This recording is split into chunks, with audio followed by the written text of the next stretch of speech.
but that Mitsu might actually be a pretty solid idea.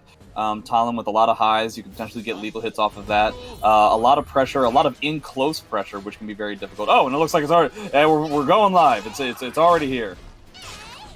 So yeah, Talim versus Mitsu. I like the side step already. Wind Charmer really could be going in. And this is really a good place for Talim at the edge of the ring there. It's easy to fish for a ring out, but Kashi not falling for it. Wind Charmer kind of spending his bar kind of relatively frivolously through that reversal edge cancel. Man, he's trying so hard to like finish this game out, and he's just not able to pull it off. Eating a lot of damage by overextending, just trying to finish this round. Gives Kashi some more meter. Oh boy, that's it. That's a shame. Felt like he got a little bit too overextendy to try and like actually finish out the round that he felt was so rightfully his. Man, that's the second time that's happened so far. Yeah, Kashi's doing a really good job at just being patient and allowing Wind Charmer to just whiff unnecessarily. Wind Charmer's gonna have to slow down on even pressing buttons, but here it worked out for him. That ring out. Overwhelm him, you know, either way. Yeah. I guess one thing you don't have to worry about with regards to Mitsu is, like, you're not dealing with a character that has the heaviest ring-out opportunities, especially reverse ring-outs. He's not really that kind of guy, so if you have his back to the edge of the stage, you're pretty good to go. Nice block. Oh, terrible punish. Oh, no. Oh, this is going to be a splat. And definitely net Kashi some damage. I like the 3B to kind of plant him in place, because he figured that a roll was going to be coming. Alright, can Wind Charmer do anything with this soul charge? Looks like he's certainly trying. Oh, yeah, catches the duck. Kashi's been ducking that situation quite a lot. Oh! Oh, man. That was nice patience from Kashi. Yeah, he was very much not... Wind Charmer was very much not prepared for his Oki to be able to be teched to the side. That kind of screwed him up. Oh, boy. Oh, and I mean, just this offense from Kashi is just on point right now. I mean, it looks very surgical. It looks very... That's not going to work. So, Wind Charmer with another lease on life. This is going to pick up off of the ground, I presume. Yep, so he's going to have to get up. He has a red guard gauge. I think Wind Charmer just needs to make sure that he's playing it safe. Doesn't pan out. Again, overextending. You know, I mean, just by looking at what Kashi's doing, Kashi's taking his time with punishing when, appropriate. And I would like to see Wind Charmer just slow it down just a little bit. I mean, I'm not sure if he can get Kashi to whiff as much as he needs him to, or get him to overextend as much as he needs him to. But Wind Charmer is doing way too much for Kashi's playstyle right now. And this is consistent with what we've seen from Kashi tonight. Just step back and just whiff punish accordingly, which is what, Mitsurugi's really good at. Yeah, it kind of depends on how Wind Charmer wants to do it, because I could also see him... Is that going to be a ring out? No, it's just going to be good damage. I could kind of see Wind Charmer going it one or two ways, and it looks like he's decided to go the other way. As opposed to trying to, like, play it slower, he's decided to kind of, like, go... Oh, that's going to be a ring out. Boy, howdy. Kashi, you give him an inch, yo, and he takes the entire thing. But Wind Charmer looks like he's trying to overwhelm his opponent with a lot of mixes, because frankly speaking, Kashi isn't necessarily 100% on his ability to block some of the stance pressure and stance mix-ups that Wind Charmer is doing, but Wind Charmer just accidentally gets himself in a little bit of trouble when one of the stance mix-ups don't really work on Kashi's wake-up, and then it puts him into a terrible situation.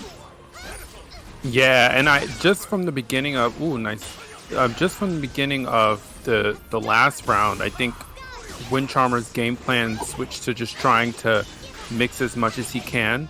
But again, if your opponent is not doing much of anything to really fall into those traps, it's kind of hard to really open them up. Oh no, he ended up going back into it. Ends up losing his pumped up mechanic. Yeah, and he can't move there, my guy.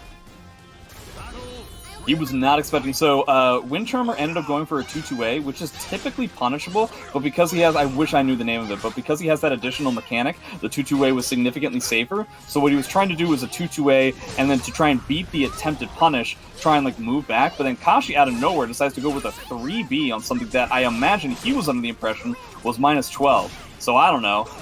I don't know what's going on.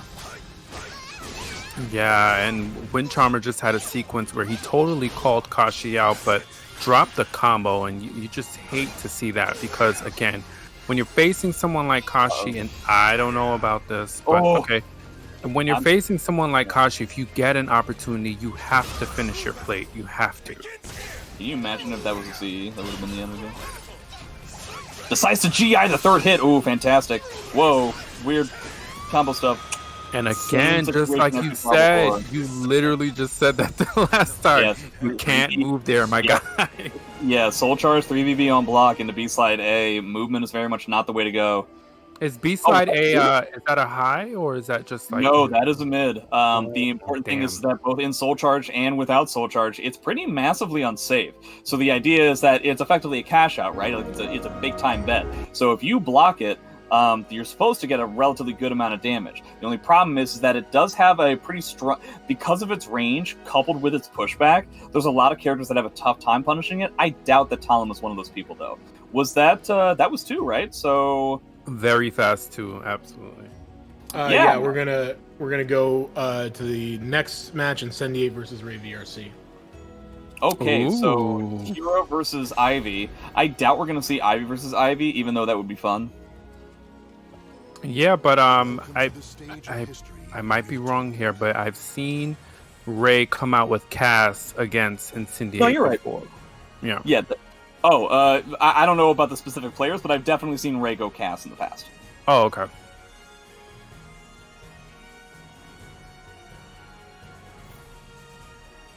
So while we have some downtime, I'd like to ask you, JJJ.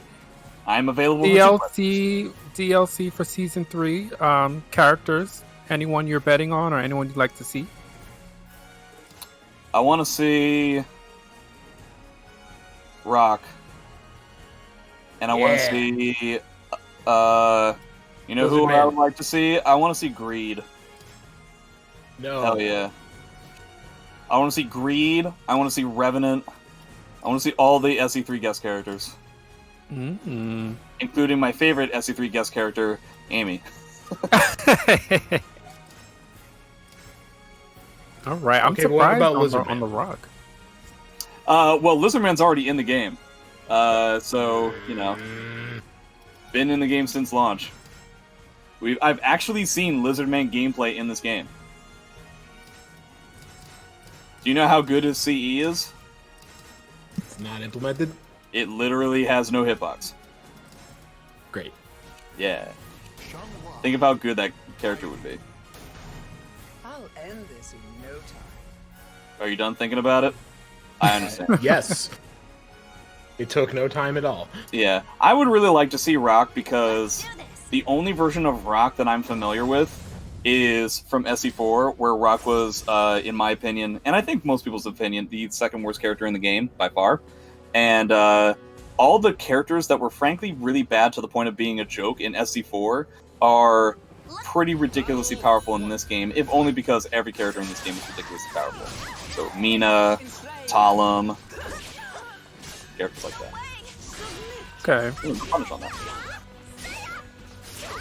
All right, well, we're getting X versus Ivy, and you can see Ray here is trying to create some space. Very smart, but... X gonna give it to you. Yeah, see, I research stuff. In between the downtime, I research stuff. Wow. That's what I do. That's what I do. I'm a professional. I'm a professional commentator. You're welcome. Man, But back of the strategy stage. here from Incendiate. Trying to create all that space and then run right back in. Run right in and then to the side, because it clearly saw that there was like a mix-up about to happen. So And at the there's very the least, call out. yeah, Incendiate is able to make Ray spend the bar. So in a way, it was worth it, right? Oh boy.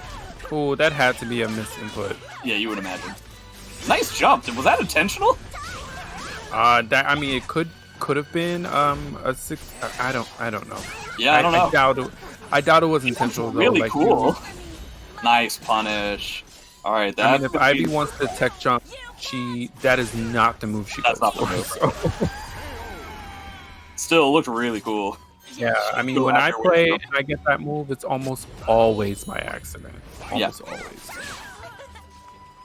Shoutouts to Amy 1A. What you nice buffer off of AA. Yeah, it takes quite a lot. Oh.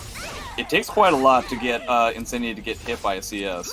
Oh boy, just constantly going for these parries and getting 100% botched. Somebody correct me if I'm wrong. None of X's parries actually take care of grabs, correct? Oh boy, my understanding is no. One too.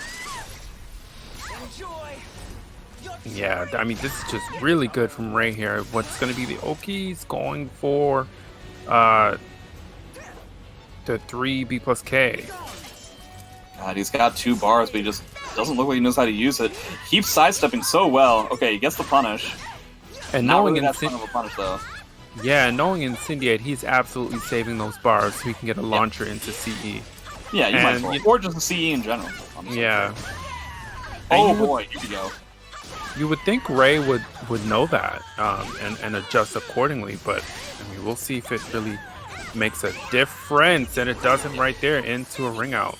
All right, 2 bars to 2. Frankly speaking, I think that X has a much easier way of using bar than Ray does. I think X's meter usage is significantly more powerful. One of the best characters at spending bar in this day and age.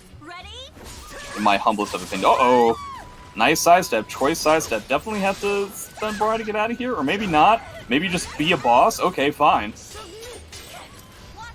Yep. Oh, and that's going to be a punish. Yeah, anytime she doesn't complete the entire string, it's going to be punishable whenever she stops. Still has a bar, Ray with none. Don't get wrung out, though. 1 CE away. Oh, that was front stance, so that's not going to be... Oh, a soul attack! Interesting choice. And again, that guard damage you can potentially do. Lots of tiny buttons. That's not going to kill, especially if the combo doesn't work. Except we don't get the proper whip punish either. No punish on the GI either. In a back... Oh, boy. That was so much spaghetti. I don't need to eat dinner for the next 5 days. This is definitely a scramble. Totally a scramble. Spaghetti scramble. Isn't all spaghetti Delicious. scramble? I don't know. You got some spaghetti. You got some eggs. It's perfect. Ew. Ew. That is way too many carbs, dude. Not only that, but excuse my language, that is a shit bomb. Okay. Spaghetti and eggs. I'm not even thinking about it in terms of taste. I'm just thinking of it in terms of in terms of your bowels. Yeah, just my stomach just like flipped. Yeah, that's not good. But you know, no judgment. I don't want. After that, I need to go to sleep. Second I hear that, I'm just like, ugh, go to bed. Just go to bed, Jay. Ooh, but again, buffer CS off of the A plus B. Okay, he waited for it. Okay, interesting. He waited for it into a while rising that was going to be safe and then immediately went into tech crouch. Incendiate being a little bit belligerent in this match. Interesting choice. Ooh, okay. Ducking way down there. Yeah, Incendiate's playing this perfect. He's going to get the soul charge into Splat. What's going to be? Problem is, he's going to have to be worried about a reverse ring out, which is exactly what he went for that time. Nice combo.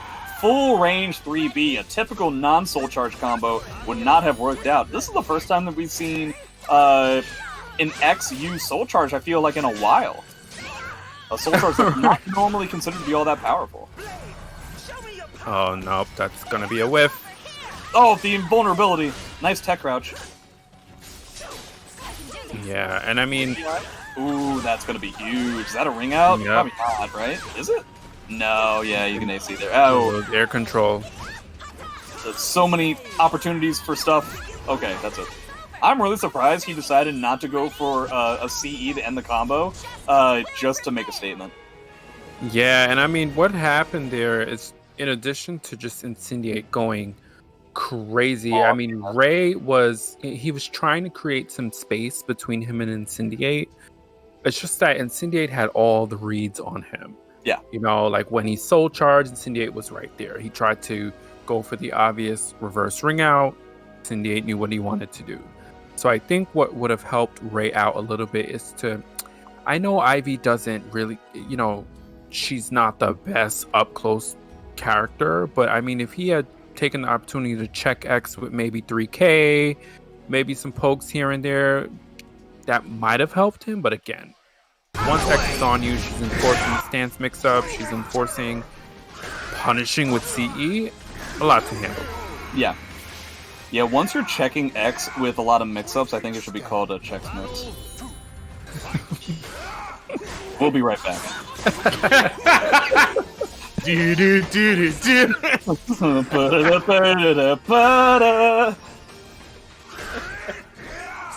All right, folks.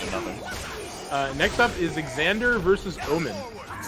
Okay, so this is the first time Omen on stream. Correct me if I'm wrong. Omen is a New York player who plays Hao and someone else. Hilda, yeah. Okay. Hilda. Do we know who he's been playing so far in this tournament? Probably not. Actually, I do because it's been discussed in Discord. He's playing Haohmaru. Sure. Okay. Kind of curious, seeing as how ever since Hao was introduced in the scene, I haven't exactly been the biggest fan of the character. I think that he's a very trolly character. They gave him specific tools to be kind of insane and crazy. But Hilda, from what I understand, is a character that in the latest patch got a whole bunch of buffs and became really, really powerful. So I was kind of hoping to see some Hilda. I've been hoping to see some Hilda this entire tournament, and I've been shunned every time. Is this karma? Is it karma for making fun of Kashi's character picks? Sorry, you should have said that earlier. I could have put Apple Bloom on. Well, I guess hopefully I'll get to see her later. But here we are with the Exander with Cervantes versus Haohmaru. I would imagine this, and this is just my initial guess, I would imagine this is a relatively difficult matchup for Cervantes to do well in. Because Cervantes isn't the best at getting in. Haohmaru is the character that literally every character in the game has to get in on because his backdash is absurd. And Cervantes normally is one of the characters that does a gigantic amount of damage. Haohmaru is pretty high up there, assuming that he gets the correct hits. Yeah, and I mean, How is just, to me, I think what you pointed out earlier when you were first speaking on the character is sort of like the moves that they gave him. I, too, am not a fan of him in this game, per se, but from what I hear from people who have played Samsho, at least the moves were authentic to him and how he plays in Samsho. So, I mean, very appropriate. Yeah, so...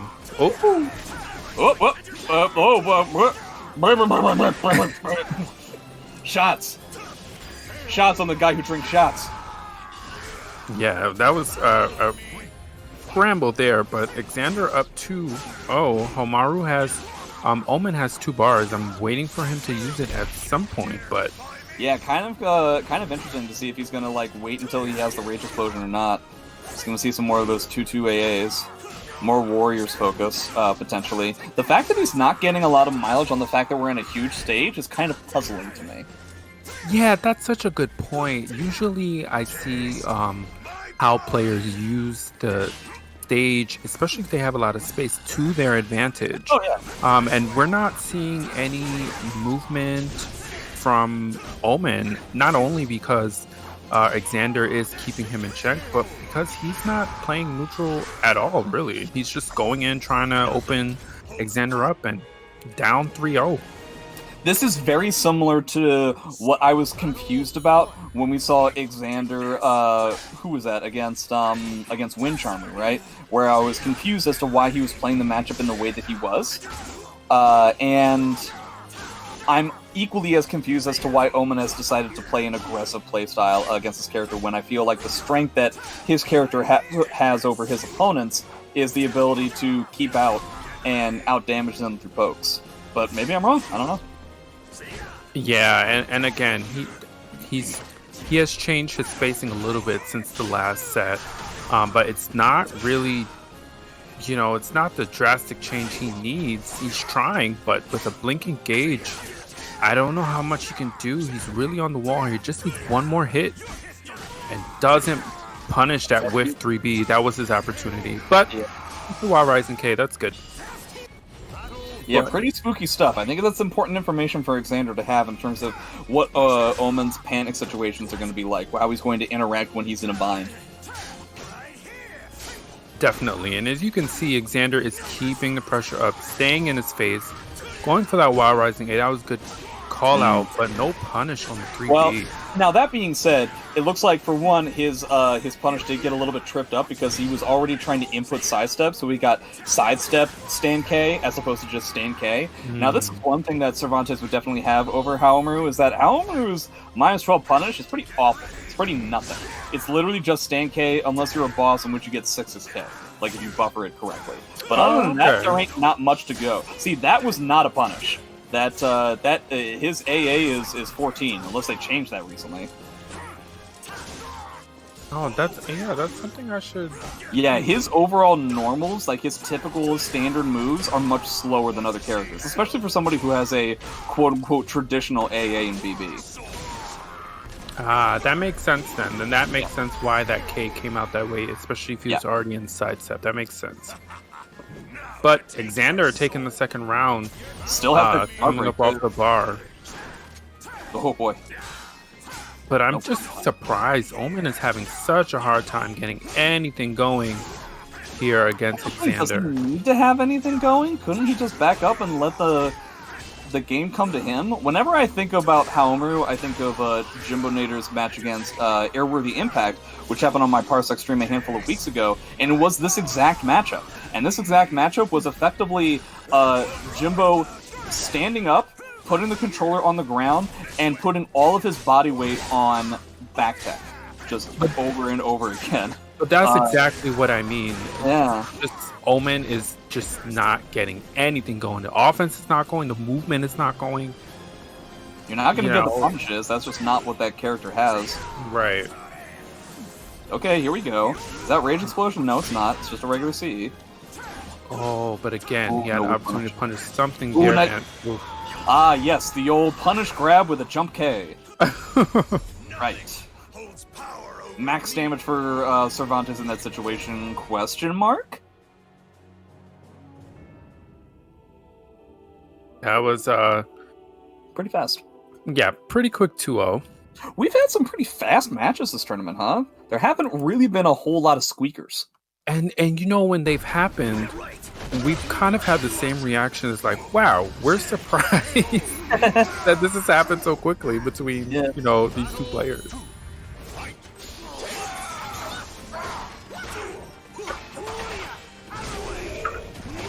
All right. Next up, Rikuto versus Party Wolf.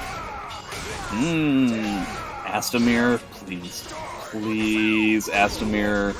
Oh, actually, that would be really funny. I kind Party of want Wolf, that too. please. I love Astamirs. They're my favorite thing in the entire world. Boo! Nope. Boo, Party Wolf. I no longer want you to win. I specifically want you to lose because you ruined my dreams. Now that I think about it, I think it'd be funny if Party Wolf plays Cassandra for one game of this, loses, and then out of nowhere switches to Grow. Just like all the other people who have played against Rikuto in the past. Is Grow like his kryptonite? Grow is very difficult for Astaroth to beat. In my opinion, when I was playing Astaroth, it wasn't the hardest character to beat, because I found Raphael to be very impossible, but Grow is very difficult for Astaroth. He never has the ability to exert any momentum whatsoever. There is nothing for Astaroth to stop Grow from either going with a duck or a 6-6. Literally nothing. Bulba, that's it. If it wasn't for Bulba, that would be like an impossible matchup. That was a really long grab, by the way. Holy hell. But yeah, Party Wolf taking the first set. And I'm just not sure how Rikuto should be approaching this matchup. Now, on paper, I would think this would be in Cassandra's favor. Maybe. But, both characters can handle themselves up close, which to me would even things out. The damage and range, I think, are in Astaroth's wheelhouse in this matchup. Ooh, fantastic whiff punishment. Is that going to kill? He has Divine Force. He's in yellow life. I think this is dead. Am I right? Please tell me I'm right about one thing in my life. Yeah. Okay, great. You are correct. Yeah, with the Divine Force, that CE does somewhere between 2 and 5 trillion damage, so it's pretty hard to deal with. But now we have Soul Charges. Yes, and, Rikuto deciding to just screw this, balls to the wall as soon as we can. All right, well that was 3 grabs, so he only needs 1 more and he gets that 6k lethal hit. Ooh, nice duck again. And Party Wolf seemingly knowing he's trying to go for that, to get that lethal hit stacked, but there's not much you can do about it. You've got regular grabs and you have crouch grabs, so it's going to be tough either way. Especially for a character that tech crouches as often as Cassandra does. Alright, but Rikuto taking 1 round. Going into the next match, he does have some meter. He basically started the last round with like a full bar, and then this in the next round, he has full bar again. And a lot of these grabs that Rikuto's going for are just being flat out ducked by Party Wolf. So that must be, tough to deal with. But I mean, if he knows that he's whipping them so much, I'd like to see him punish them at least if they're whipping. He's not getting that much damage out of them. So yeah, he's kind of allowing. Here we go. So that's going to give him the first game. So I can't imagine Rikuto's going to change his character at this point, but I'm curious to see how Rikuto decides to react instead of going balls to the wall. So okay, the first 2 rounds happen where Party Wolf, where Rikuto tried to play his typical lane game and it just straight up was not working. He was getting manhandled all the time, right? And so now I feel like for the first time in a long time we're seeing a rare glimpse of aggressive Rikuto, and it's working okay. And okay, here we go. We're getting those crouch grabs. So he's decided to go into full mix-up mode. Difficult to beat Party Wolf in that degree, but we'll see if he can do it. And nice again, the grabs are just being flat out ducked. Which I mean, and Rikuto is going for crouch grabs every once in a while, and they are having a pretty heavy amount of success. So it's all about trying to figure out those innate timings. It's not like crouch grab is like the most unsafe thing in the world. And Rikuto gets the first round. I mean, I'm not exactly seeing what he kind of switched up. Yeah, probably not anything. He's just more frivolous with his specific reads as opposed to trying to play like the lane game. Here we go with those crouch grabs. They've basically all been... As much as the regular grabs have been unsuccessful, the crouch grabs have been successful. Oh boy. He actually went back into that lightning strike so that he had to block it. But Rikuto is flashing red here. He's going to soul charge, create some distance. Now he's going to run in, and Party Wolf is going to respond with the soul charge of his own. If I'm Rikuto, I think that's totally fine. Astaroth builds meter a lot better than Cassandra does. So trading bar for bar is a win in Astaroth's book. Is that going to be dead? No. Nope. Mix up for the kill, which he gets. Alright, red Gargage, yeah, but in order for Cassandra to actually get something out of this, it's going to have to go in, and it can be difficult to do that. A little bit easier now that it's Parsec as opposed to regular online, but still pretty difficult to get away from those 2As, those AAs, BAs. Astaroth has a lot of ways of keeping you out. Ooh, nice spacing. I like that a lot. Going for that guard pressure. But again, blinking red, but Rikuto just needs 1 more to take the set. And there it goes. We got our first gauge break, and this is going to do a lot of damage, but is he going to... Oh, he was going to go for the unblockable cancel. He should have just done it. Okay, he ends up getting it anyway. Sorry, correct me if I'm wrong. Didn't Party Wolf win the first game? Am I lying? He did. No, he did. I was just going to... Someone in the chat, the overlay's wrong. I'm wrong. Yeah, that's why I asked, because I saw the overlay was saying 1-0 for Rikuto, but I believe Rikuto needs to win this round in order to tie it up, not win the set outright. Correct, to get a set. And what I was going to say was, Party Wolf had to reset it somehow. But Rikuto had guessed it, and look at his health already. Yeah, we're gonna spend the bar, I assume. No, we're not, because he needs to find a place where he can actually spend the bar. So just challenging him with buttons at this point. He's not even trying to like guess on the throws, he just wants to attack through them instead. Puts himself at frame advantage, immediately gets the Divine Force grab. Has a lot of meter. And he's in yellow life. Rikuto isn't dead to his CE, but honestly, at the life that he's at, he's pretty close. Now he might be dead to his CE. No joke. Oh, never mind. Okay, so 1-1 now, I believe. Yep, 1-1. So where are we going to go? We're going to stay here. Okay. We're going to stay here. We're going to stay in this matchup. Looks like Party Wolf is convicted in staying with Cassandra this entire tournament. I guess he wasn't all that happy with how the 2v2 match ended up yesterday. Did he play Cassandra yesterday? Oh no, he went Astaroth, you said. I honestly don't know. Not a lot of his matches were streamed, or I was playing in it as opposed to watching it. Right. Ooh, no punish, but Astaroth isn't really going to get a punish in that situation anyway. Ooh, no sidestep there either, huh? Okay. We're kind of giving each other a little bit more respect than I would have expected. Yeah, I mean, I'm surprised. I mean, I guess you can't just run up to Astaroth and just swing, but I'm expecting more. I'm not expecting both players to spend that much time away from each other as they have. This is...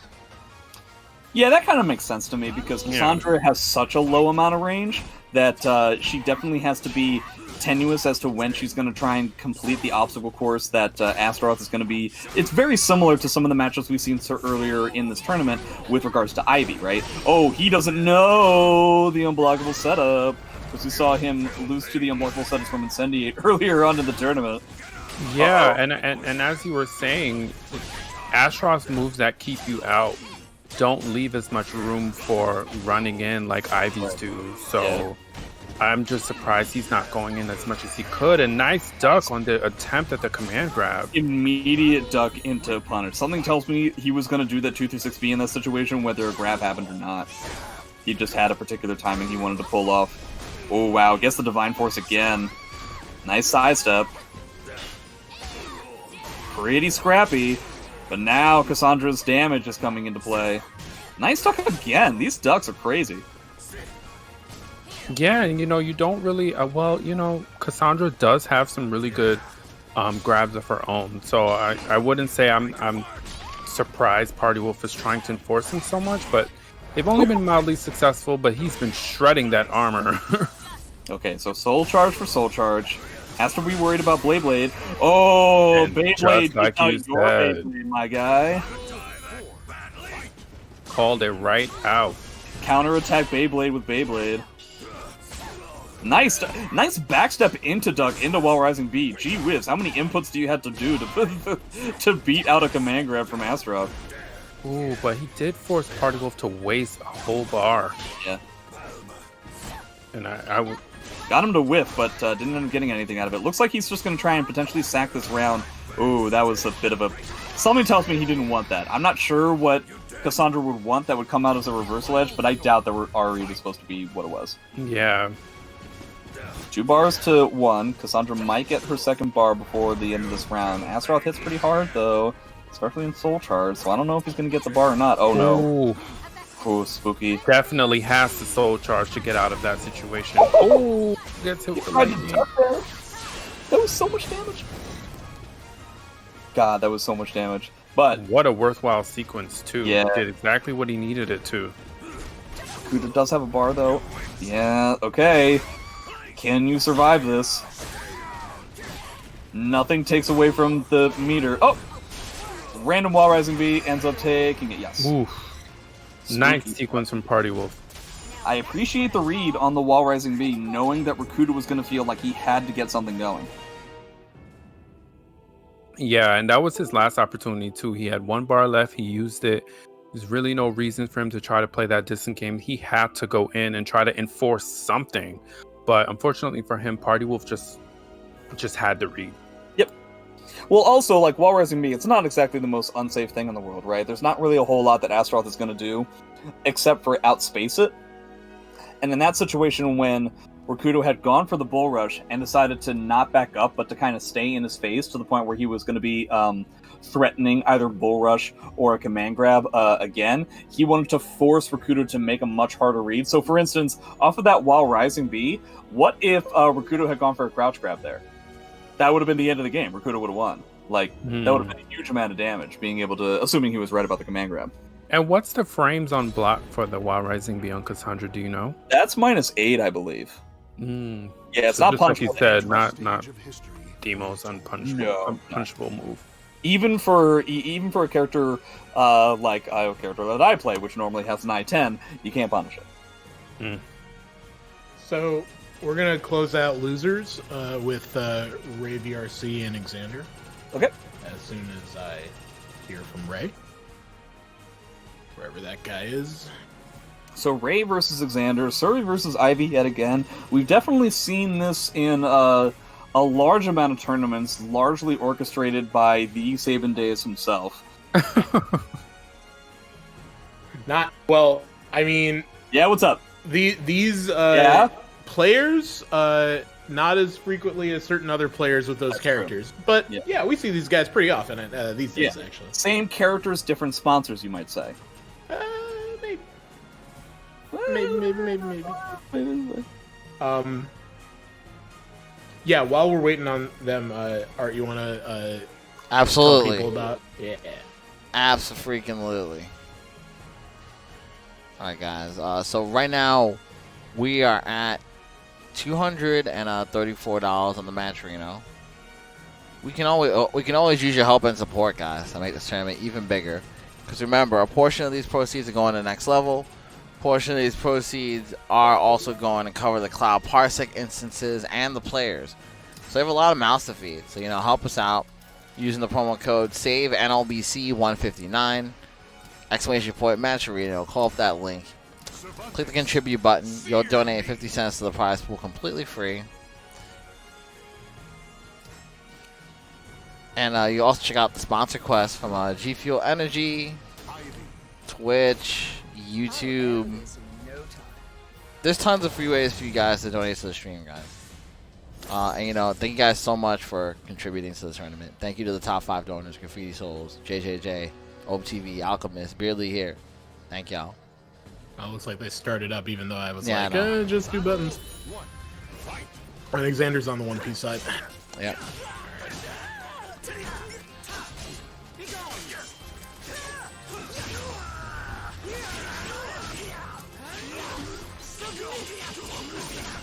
You guys can unmute now. I can see you muted there in Discord. Possibly that it went. Oh, sorry, it's the match starting. Yeah. I tried to get in real quick in and out, but it didn't work out. Oh, okay. We got Ray versus Xander now. Looks like this is the first round.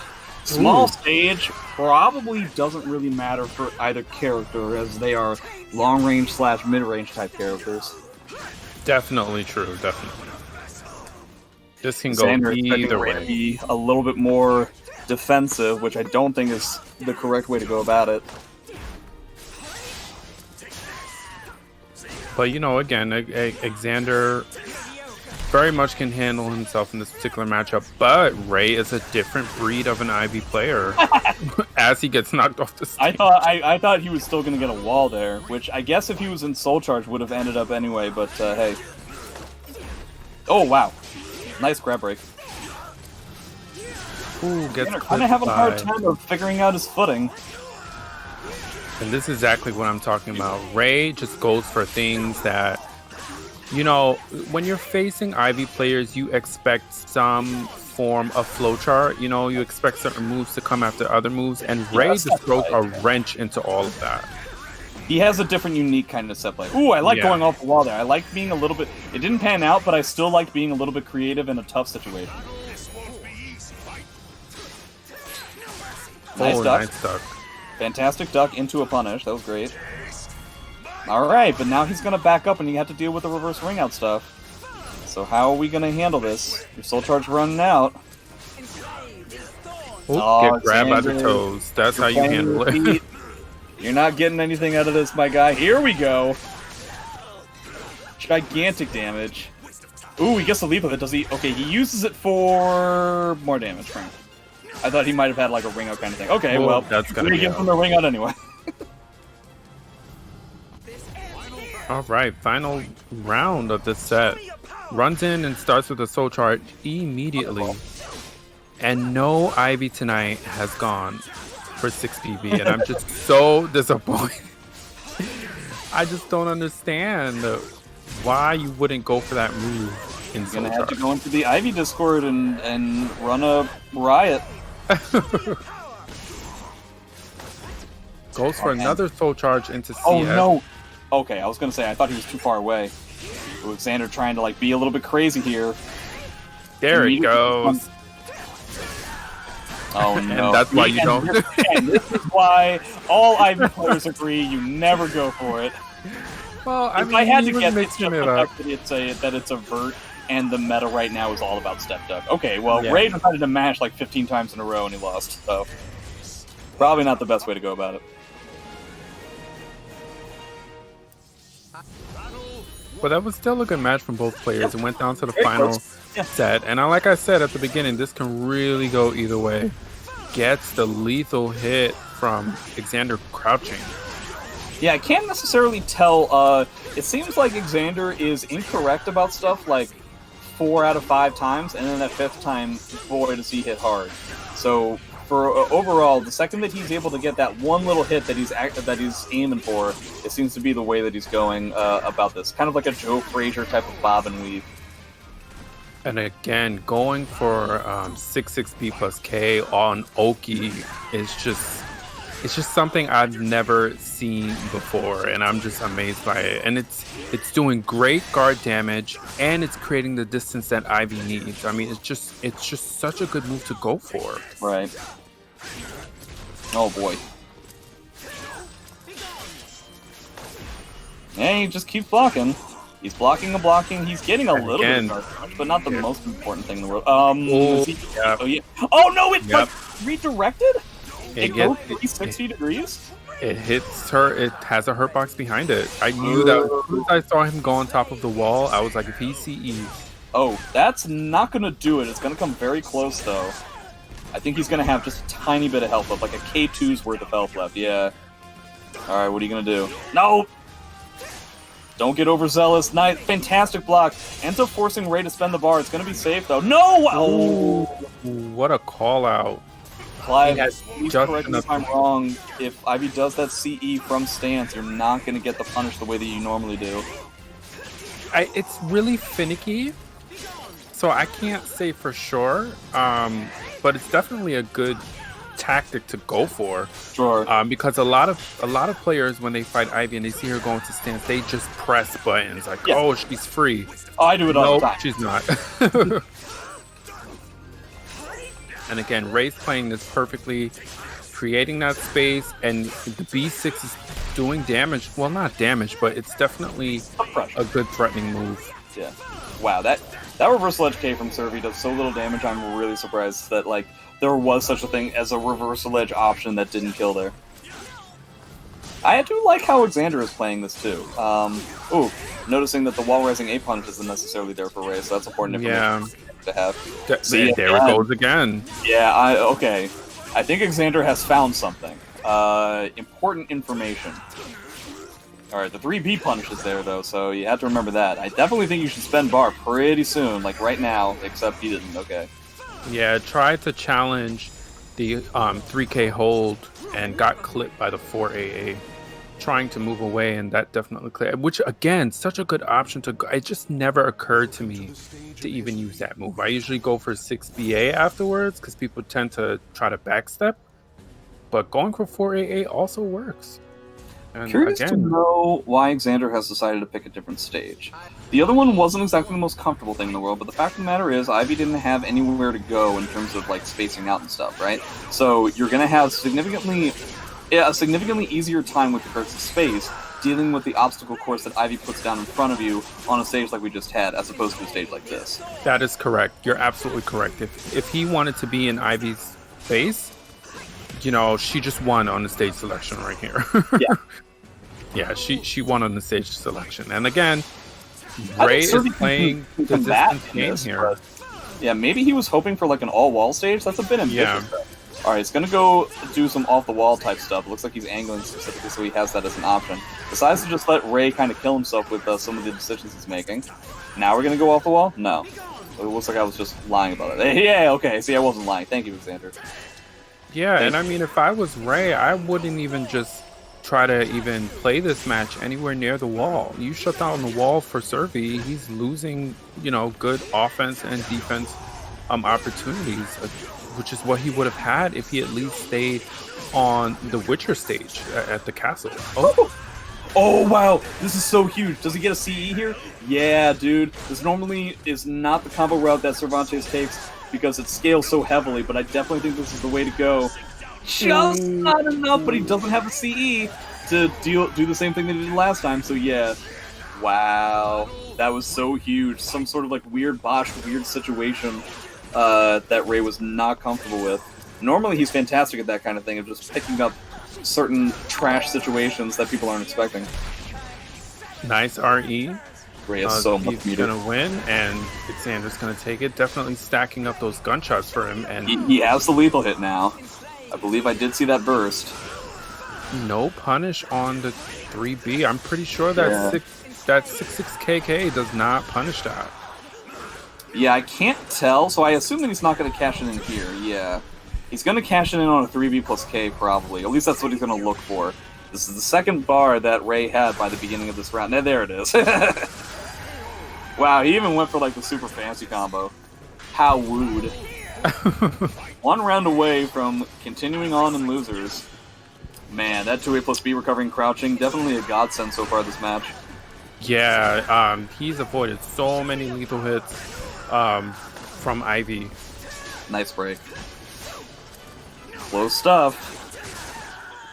That soul charge, man, Ray has not really gotten any sort of momentum on like any of his bar.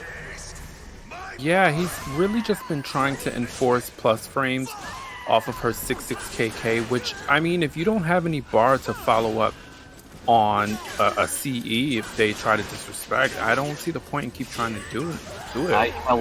Okay, so Xander ends up taking it, and I hella respected the decision where he was in soul charge, Ray was not, but they were at like the edge of the ring, and I really respected the fact that he decided to just back off, because normally people would think, I'm still in soul charge, so I have to keep something going, but the fact of the matter is, you don't. Especially with a character like Cervantes, you can just let the situation unfold as it will.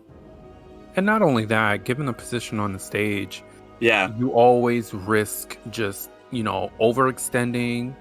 Ivy lands her Wild Rising BB and you go swimming. So why take the risk if you don't have to? Yeah, especially in the kind of waters that you have on that kind of stage. Hashtag gross. Definitely.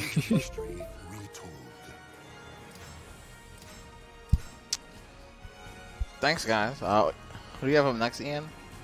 This is Wind Charmer versus Party Wolf. Cool. Wind Charmer versus Party Wolf. Make sure to check out the match arena for this event, guys. As well, we're at $235. Hope you are enjoying this end of tournament losers quarterfinals action. Save NLBC 159. You'll donate 50 cents free.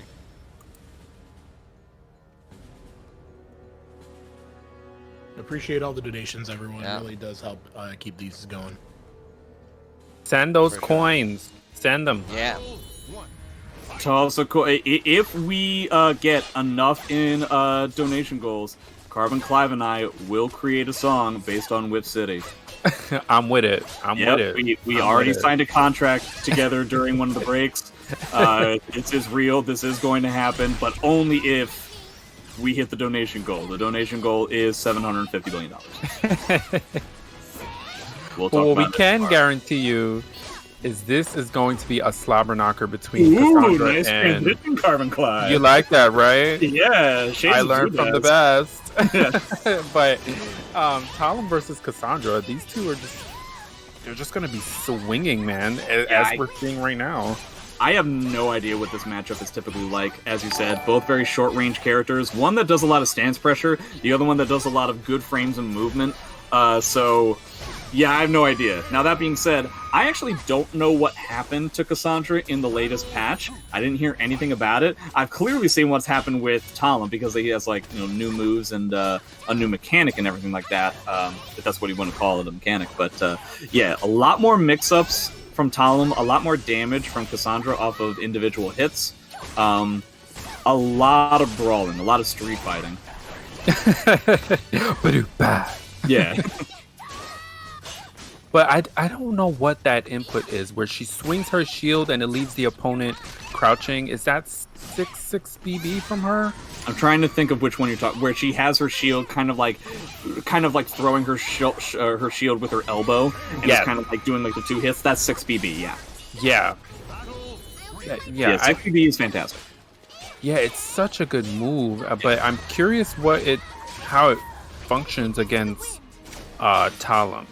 Not that it should like behave any differently, but I wonder if she can do some sort of craziness wind technique to get out of it or something. I don't know. Yeah, I would imagine. I mean, it's a vert. It's still something that you can beat with your typical step ducking kind of stuff.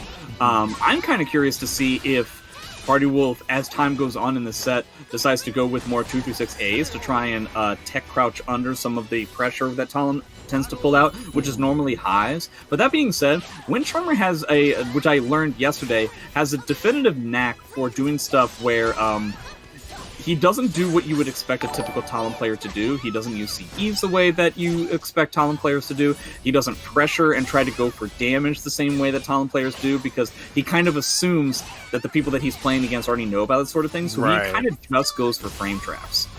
That's the impression that I get from his game plan. And that's totally accurate. That's what we've seen tonight. Every time he's landed 6-6B on 6-6B on block, he's gone for his frame trap afterwards. Every time he's landed 9B from Talim, it's her turn after that, he's gotten his turn. So, I mean, it's not a bad game plan, Yeah, especially if it's awkward enough. Oh, nice block there. 2 bars to 1. Feel like there's a pretty good chance that Talim is not going to get her second one unless this match goes for a very long time. Fantastic whip punish into the 1A. Nice duck, too. Wow, the knowledge. Party with your brain, my god. Well, the knowledge coupled with the reactions. Like, I know that ends in a high, but there's no way in hell that I'd ever be able to react like that. Oh, he's going to be on the ground. Oh, doesn't get a punish, though. Yellow guard gauge, they might be able to do something with that. Doesn't get the -12 punish for some reason. It looked like he tried to. Whoa, crouch grabs. Not working out.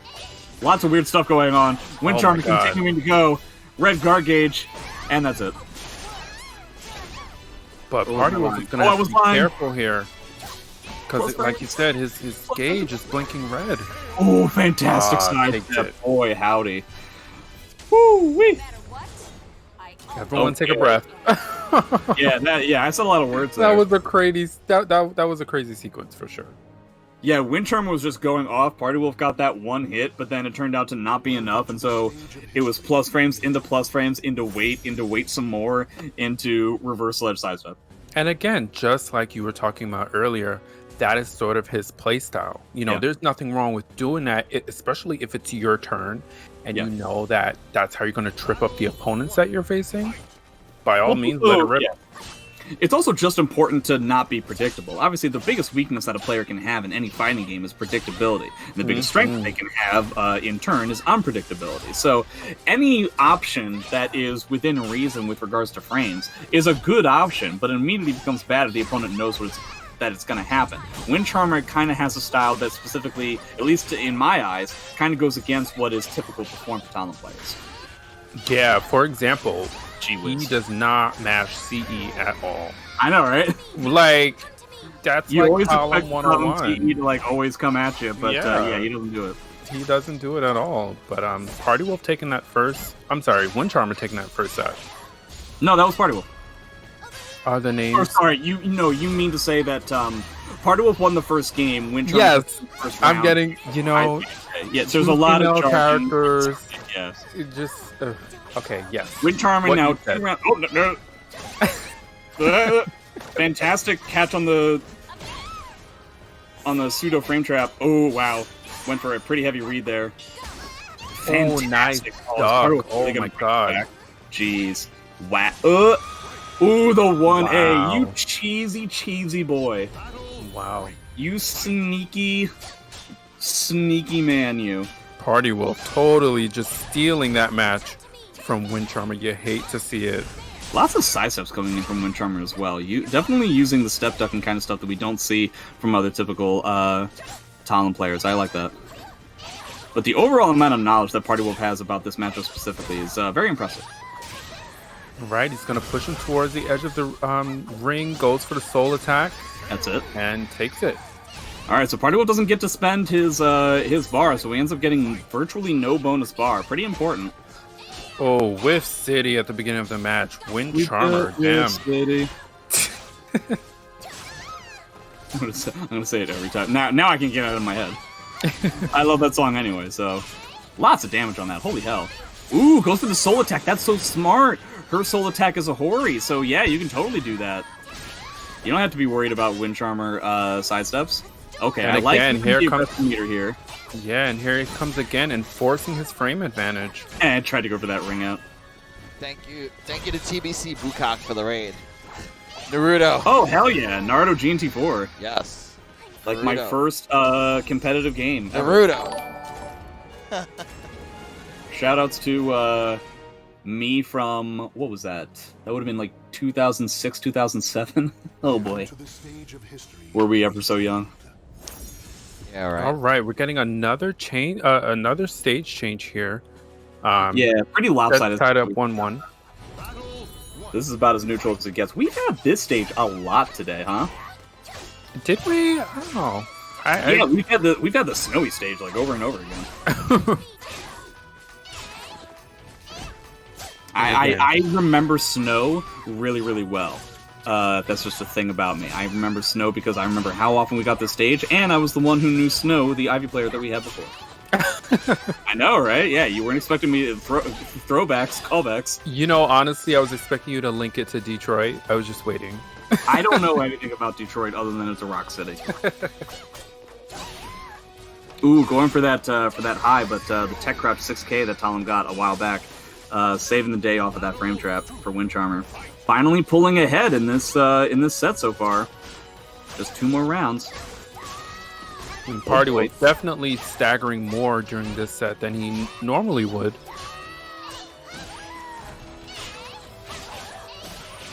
Oh, gets caught right out of plus frames. Yeah. See, it's little tiny jabs over and over again. Wind Charmer has a fantastic way of creating this pressure that doesn't actually do any damage, really, but just kind of frustrates the opponent into thinking that they have to take a bigger bet in order to get out, and that's where the damage really gets set up. Ooh, and perfect. I mean, he waited. He waited for the opportunity. I mean, he could have been tripped up and pressed buttons and lost there, but he waited to press the offense. Yeah. Good stuff from Party Wolf. Ooh, nice clash. Decides to spend bar to get out of it. Party Wolf might still be aggressive here. Nope. Foil. Ooh, the damage. He's got a bar of his own, but he also has Divine Force already, so he may want to save it. Looks like he's just going to mash in Wind Charmer's face over and over again. Cassandra is a faster character than Talim. Oh, wow! Nice jump away. Gets the back grab. Still doesn't have a bar, though. Nice hit. That 2-2-A is safe in this situation. He was expecting the 2-2-A into Wind Charmer, but that didn't end up happening. Wind Charmer 1 round away. And Party Wolf sitting on 2 bars. I'm sure he's going to come off at least one of them during the match. And again, Wind Charmer's really just been enforcing his plus frames because Party Wolf has been disrespecting them at certain points. Like the 9B, he's always gone and pressed a button afterwards. And Wind Charmer's just been taking advantage of it.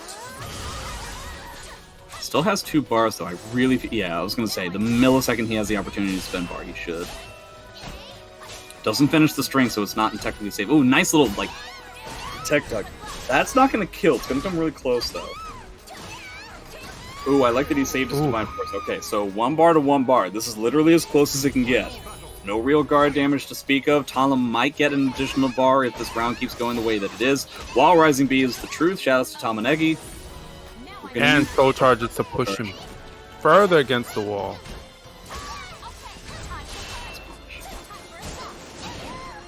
Yeah, get some damage there. okay, Wind Charmer needs to get something going, just as Party Wolf did with his own. Absolutely. AA. And I think it was so smart for Party Wolf to just back off initially. And now he's pressing the buttons when he knows that Wind Charmer wants to press the offense and takes it. That really good decision making from Party Wolf. Talim goes into Soul Charge. You know she's coming after you, and he just decides, you know what? I'm gonna back off. I'm gonna let it run out. And then he started staggering his strings, knowing that Wind Charmer was not going to challenge him. And the second Wind Charmer decided to challenge, Party Wolf turned up the offense. I mean, just really good. Party Wolf, I want to be like you when I grow up. Yeah, very cerebral gameplay. It's very reminiscent to me of like what Woes will do when it's clearly obvious that the opponent has some sort of momentum and wants to come up with something that will really just win the day for them, right? And so he's able to do just the awkwardness of the timing he was doing with regards to things like AA while Rising B. It's not even necessarily like Party Wolf was even taking gigantic risks, right? Like the kind of stuff that he was going for was not to try and win the game. The objective once Wind Charmer was in Soul Charge was to make sure that Wind Charmer would not win the game. And as long as he can keep that from being the case, he felt like he could win the day. He was right. Definitely.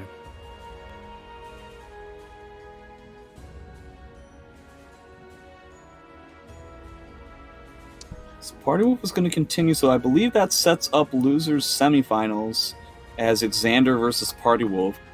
Presumably we'll be going back up to winners finals now for Incendiate versus Kashi, but I'll let Sabin Deus confirm that. Indeed, we are now actually it's 2-1, right? That was 2-1. Yeah. Okay. So we're going up to winners finals. We're gonna do Incendiate versus Kashi, then we're gonna come back down to losers. So presumably we're gonna see Mitsu from Kashi. I have a feeling that we're gonna see Ivy from Incendiate. Now again, I've been wrong about everything in my entire life so far. But no, I think you're spot on with that because I don't know, something about X and Mitsu, it just feels like it would work for Mitsu, whereas I feel like you'd have a stronger game plan to just keep Mitsurugi out. So it would make sense if he went Ivy. I wouldn't be surprised. Yeah, I wouldn't be surprised either. I've actually played that matchup as Mitsu against Jordan. He feels very comfortable in his overall strategy for what that is supposed to be like. Yep. Like, he knows when he can feel comfortable with the idea of pretending like it's not a mix-up character that he's dealing with, where he knows, like, okay, well, if my opponent wants to sacrifice all of his pressure and everything for a low, he's more than welcome to do that. I'm going to pretend like this isn't actually a mix-up. I'm not going to give him the gigantic freebie that he's looking for. Yep, absolutely. Now, that being said, Kashi's been kind of on fire. I'm struggling to remember a match that we've even seen where it's been close with him. It seems like every time he has these AI level precision type sidesteps and step. So I'd be very curious to see if this is where it stops or this is where it keeps going. Welcome to the stage of history retold. Also hit that Matcherino, guys. Again, there is a song in the works. But only $750 billion, right? Yeah. That's all it takes. If only. Per night. Mitsurugi, ready for this?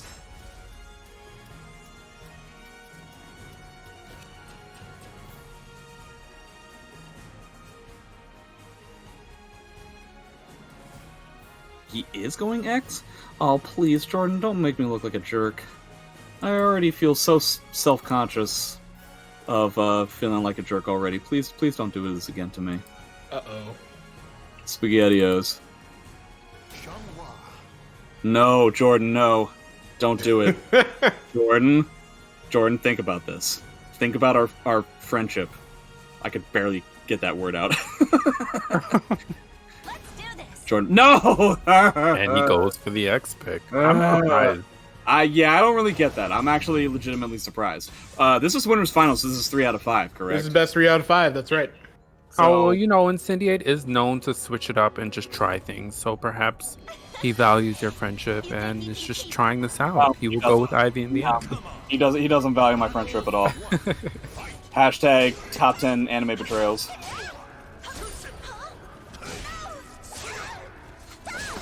Ooh, interesting 4B. I remember when that was 6B8 and it was a much better move back in SC5. Every time I look at Mitsu in this game, all I can think of is how this character is a mere shell of himself. Ooh, wow, fantastic evasion there. Gotta hit him a lot. That wall rising beat did not catch sidestep. SBI. Ooh, no. Heavy hit here. Decides to botch the rest of the combo because it wasn't gonna kill. But whiffs and that Mitsu 2A sucks, yo. That 2A just ran with that. Wow, even doing the GI on the third hit of the strings? Okay, Mr. Man. And that's what I'm saying. It's just like you were saying, the way he's been playing.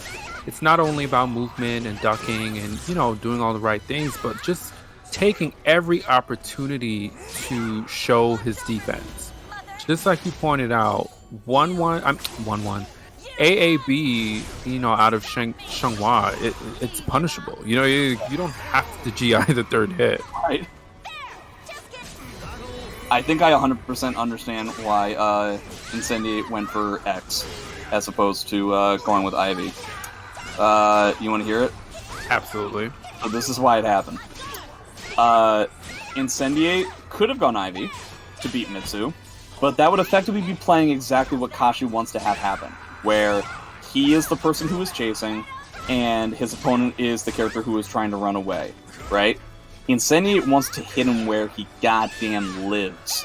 He wants to be the character, oh, you think that you're going to be all fancy and cool and flashy and hitting a lot of buttons? You're not. You better know that you're wrong. I'm going to be in here and I'm going to be doing the exact same thing that you're trying to do, except better, because I'm a better character. And with that, takes the first set 3-0. Case closed. Now, Kashi, he could switch it up himself and possibly go Sungmina, but it looks like he's sticking with Mitsu. He was saying in the chat that he has a Mitsu fever at the moment. Now, I don't know what kind of fevers that he normally has, where they're character specific, but I'm curious to see if Incendiate can be the medication that's necessary for this fever to be run down. Not the medication.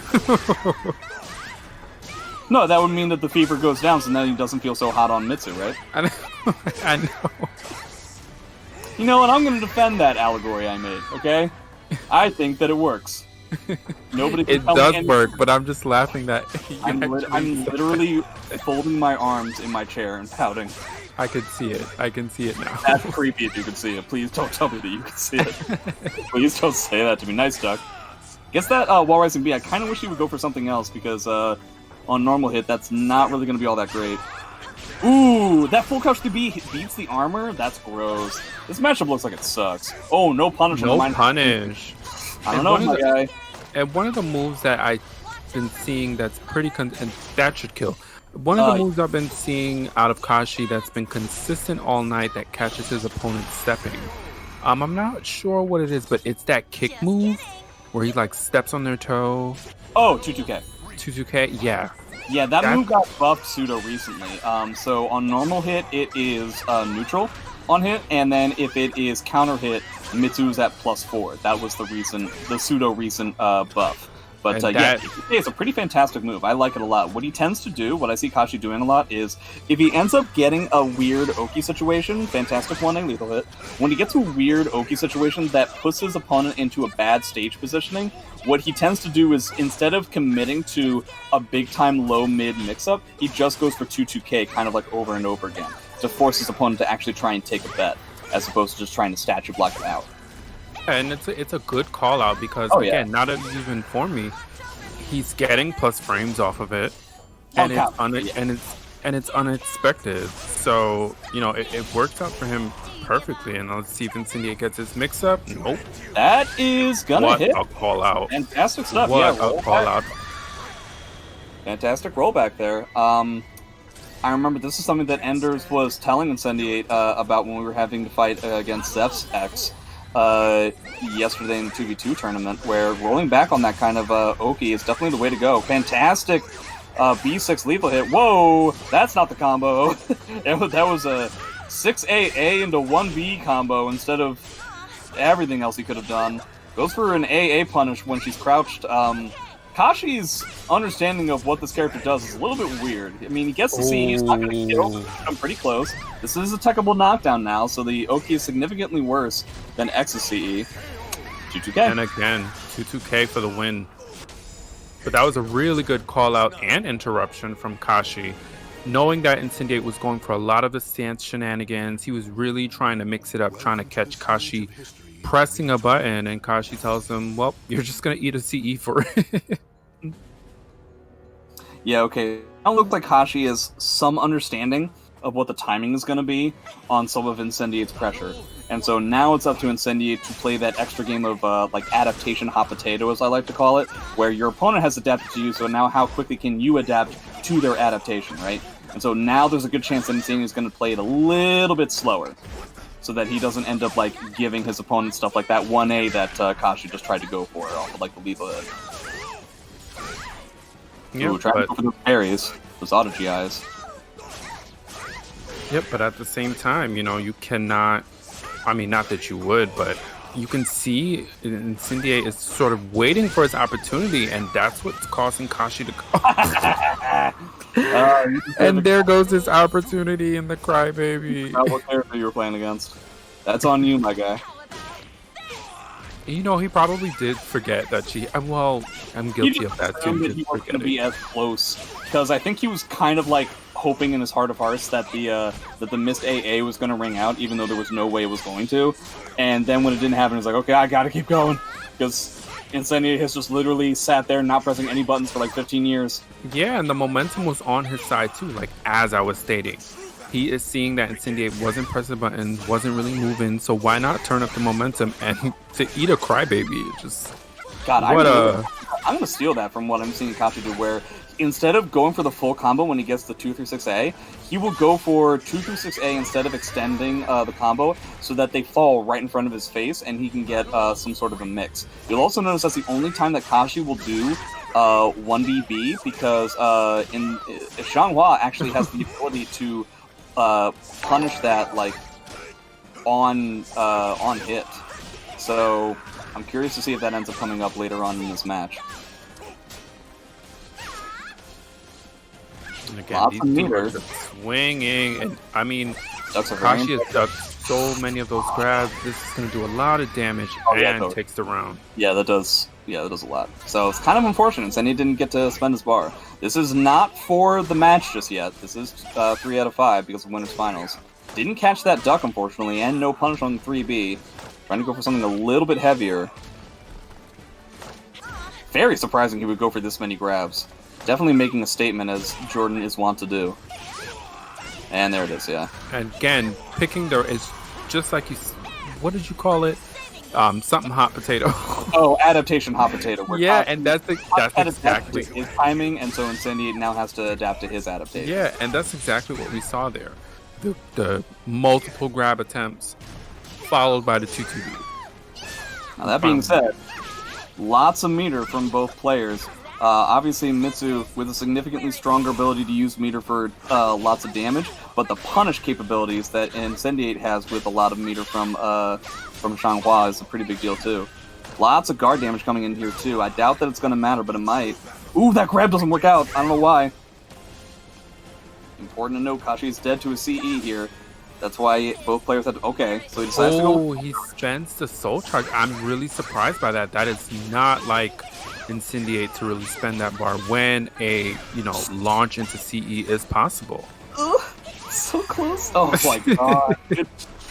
Okay, so Incendiate, for some reason, even though it was clear that Kashi was constantly going for those 1As to lethal hit off of the AAs, I love the fact that in the very last round he decided, like, well, what if I just spend all my meter to, like, just do AAs? Like, just go in and just do the AAB soul charge only string. What if I just do that? And Kashi was like, well, I guess I die. You got me dead to rights, quite literally. I haven't really seen a lot of the auto GIs just yet. Yeah, and I was just going to comment on that because that was like the first time we saw it at all. but doesn't look like we need to see it in this round. You know, Incendiate taking this first round of his potential third set. GI out of nowhere. I'm curious to know what that was supposed to be.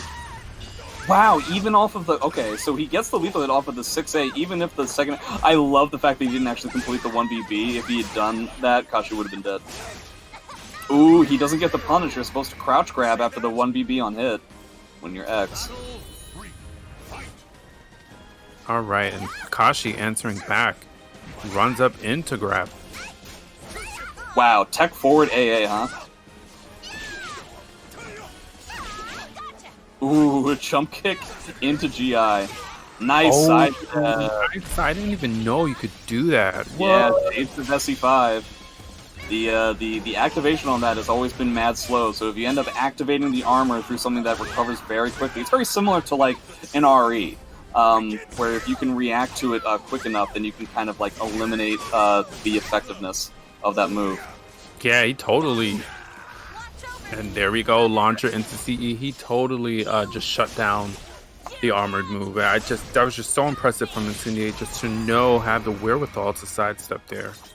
Just kidding. I appreciate the fact that he also decided to spend that bar, as opposed to just hoping that he'd be correct about the mix-up where he to not spend the bar afterwards. Always want to spend the bar when it's going to be your second round over your opponent's second round, because you're going to get that bar back, assuming that you lose the next round. And again, we've seen this sequence before, running up into grab. 3 times in a row he's done it, and they've all gone through. And it's important to note, Kashi isn't actually punishing ducked grabs as effectively as Mitsu could. He's doing something like Wall Rising B, when in reality you can get something like 6A plus B, something pretty huge. So you don't really have to worry about it anywhere near as much. Dead. Ooh, and a nice whip punish from Incendiate. You could tell that's why he was taking the risk so much with the Crybaby. Oh, sure, yeah. You know, he knew, okay, whatever move he can take to counteract my Crybaby, not going to kill me. I still have a bar. I still have an opportunity to really end this the way I'd like to, the way I'm known for. That's exactly what he does. So that means that Kashi will be waiting in losers finals for the winner of our next match, which is Exander and Party Wolf, I believe. The Party Wolf, yeah. All right. Team DEUS slaying again as usual. JJJ gets so like. No, sorry, I just saw something really sad on my computer. That's all. It was the Team DEUS logo. This guy. Shot. Yup. Welcome to the stage of history retold. Okay, so presumably, Cass versus Cervi? Calling in Exander and Party Wolf now. But both of them play a plethora of other characters. It seems like what we're seeing a lot today is players who are known for playing a lot of characters playing only one in the tournament. Yeah, I mean, the competition has been so stiff today. Well, it's always stiff in NLBC. Yeah. But, I mean, if you've gone through the tournament with a specific character and you've made it pretty far, I mean, Cass and Cervantes carried these players here to where they are. I don't know if I would pull out a secondary at this very moment, you know? Incendiate's the only person, I think, who has gotten as far as we've seen in this tournament by playing multiple characters.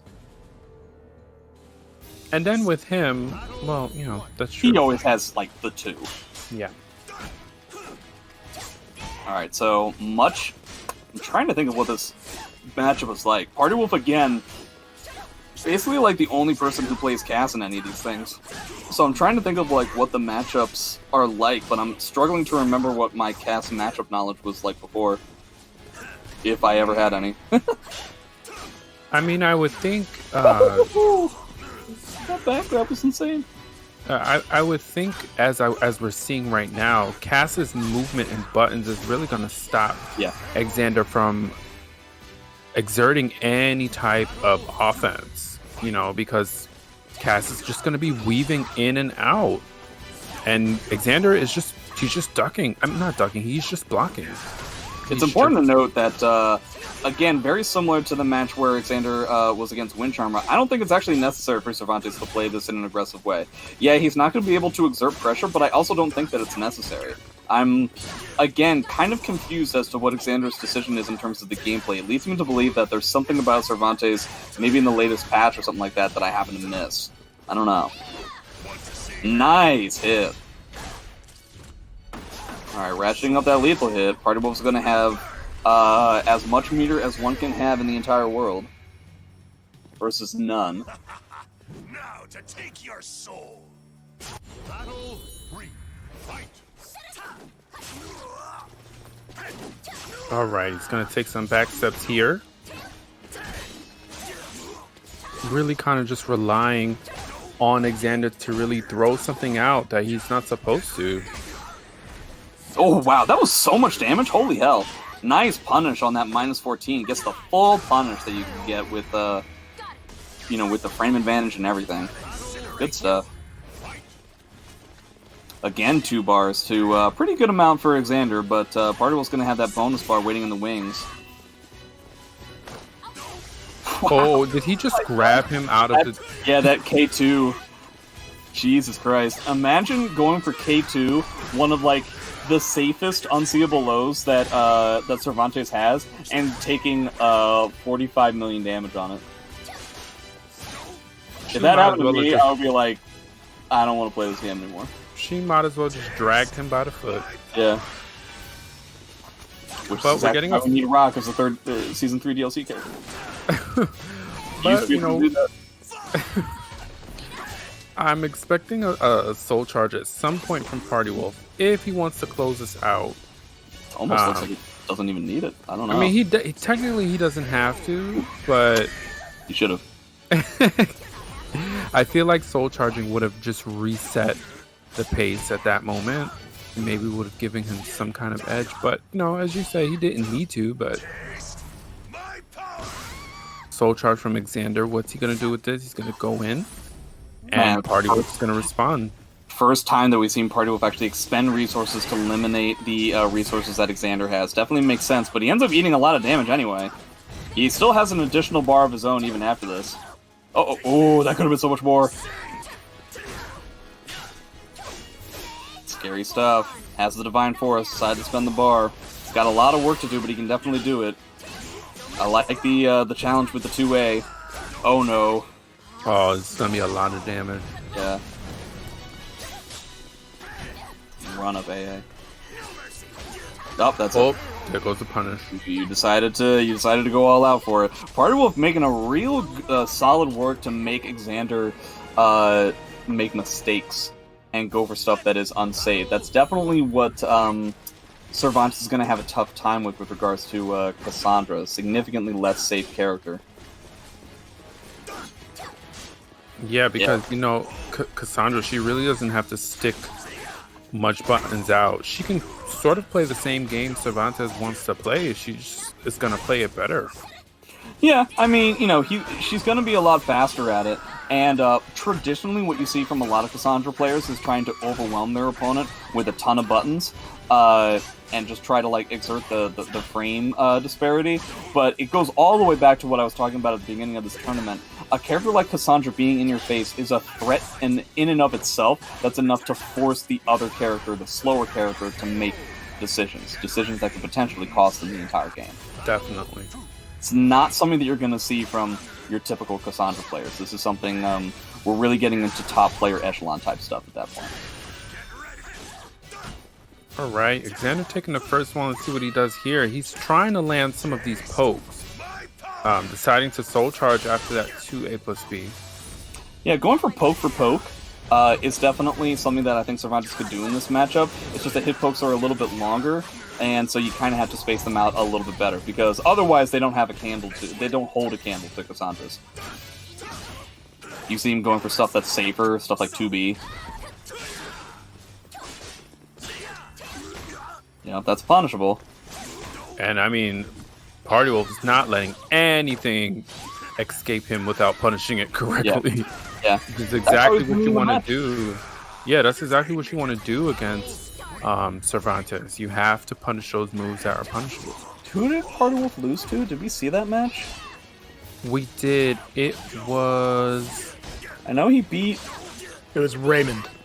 Yeah, it was We Ray did see VRC. Yes, we did. We saw him get kind of lost against the Ivy, and he doesn't have to worry about that now. Yo, these 2 bees into wall rising bees. Escalators. 3A, huh? Exander really like reaching into the book of Cervantes moves that we don't really see all that often. And again, he has to because Party Wolf is not letting him throw anything unsafe out. He's getting punished accordingly for it, which is why he's forcing him to soul charge here. I mean, this is trying really to win outright, like right here. He does not want to. That's the exact worst thing that could have happened to Exander. He wanted to win this right now, as opposed to like dragging it on to where the meter disadvantage was going to become a problem. And now it did drag on, and the meter disadvantage is a problem. Oh, And wow, okay. Again, you do not want a player like Party Wolf to really get any momentum at this point. That it's just like you said, that last round was really Exander needed to shut this down immediately. But now Party Wolf is taking every opportunity he has to punish, to whiff punish. Xander's gonna have to do something. He's gotta. I'm not seeing enough grabs from him as well. He's doing some grabs, but I like the fact that he's instead of peppering with 3B, which is getting him into trouble, he's doing 3B plus K instead. So he's going for that. 2A. He's playing a much safer game, and again, his pokes do more damage. They're slower, but they do more damage than and they're longer range than Cassandra's. So you can play this game. You can play it as a slower kind of thing. Nice. I would think this is a lot much more like what we would expect from like a Party Wolf versus Ender's J kind of matchup. I find that Ender's is a little bit more of a lane kind of player. Oh, the air hit made it all weird. Ooh, gets the counter hit though. All right, I appreciate this. He's got another meter in the tank later. At this point, you can spend your entire bar just on A6Bs for the chip damage, honestly. Uh-oh. Just both players have meter now, and I'm sure we're going to see them come off of it at some point. Well, Exander is dead to a CE at this point, so he decides to spend the bar here. I respect this. Going up... Oh, well... Exander, come on. You need to mix it up a little bit more than that, my guy. And that's gonna be it. Yeah. And Party Wolf could have ended that whiff from Exander off of the wall. I mean, I would assume he could have just gone into CE to end that, but, you know, still takes it nonetheless. 2-0 over Exander. Yeah, the hitboxes can be kind of tricky with that sort of thing, so I can understand why he was apprehensive in terms of punishing it, because the hitboxes can last longer than you expect, and the block stun is a lot larger than you would expect. Party Wolf immediately going into selecting his character. Correct me if I'm wrong, but Loses Finals is about to start, yeah? That's right. And versus Kashi, so this will be 3 out of 5 yet again. Indeed. Is he going with Carol? Sticking with Mitsu? Okay. Sticking with Mitsu. I know that Kashi plays Geralt as well. I just recently found out Clyde. Oh yeah, that's right. I want you to guess how many S ranks there are on PC for Geralt. 1. There are 4. Yeah, loses 5. That is a very low number for a character that's been out the entire time. Oh, that means nobody plays. It's very irritating and boring to play Geralt all the way to this rank. I know, I just did it last week. You'll just be a stain on my blade. All right, losers finals. 3 out of 5.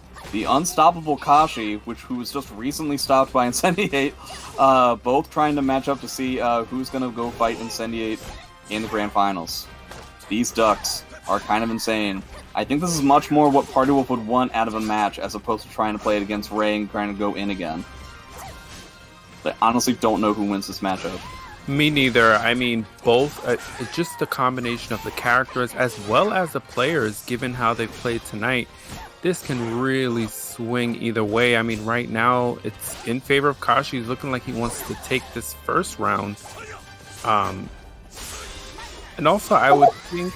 oh, that was almost really cool, by the way. Sorry to interrupt. Yeah, no, it's okay. I would think Kashi, he's going to have more range as well. Only a little bit. Yeah, I was going to say, he's going to have more range, but not so much to sway the match in his favor over Cassandra. Yeah. I still think it's pretty evenly matched.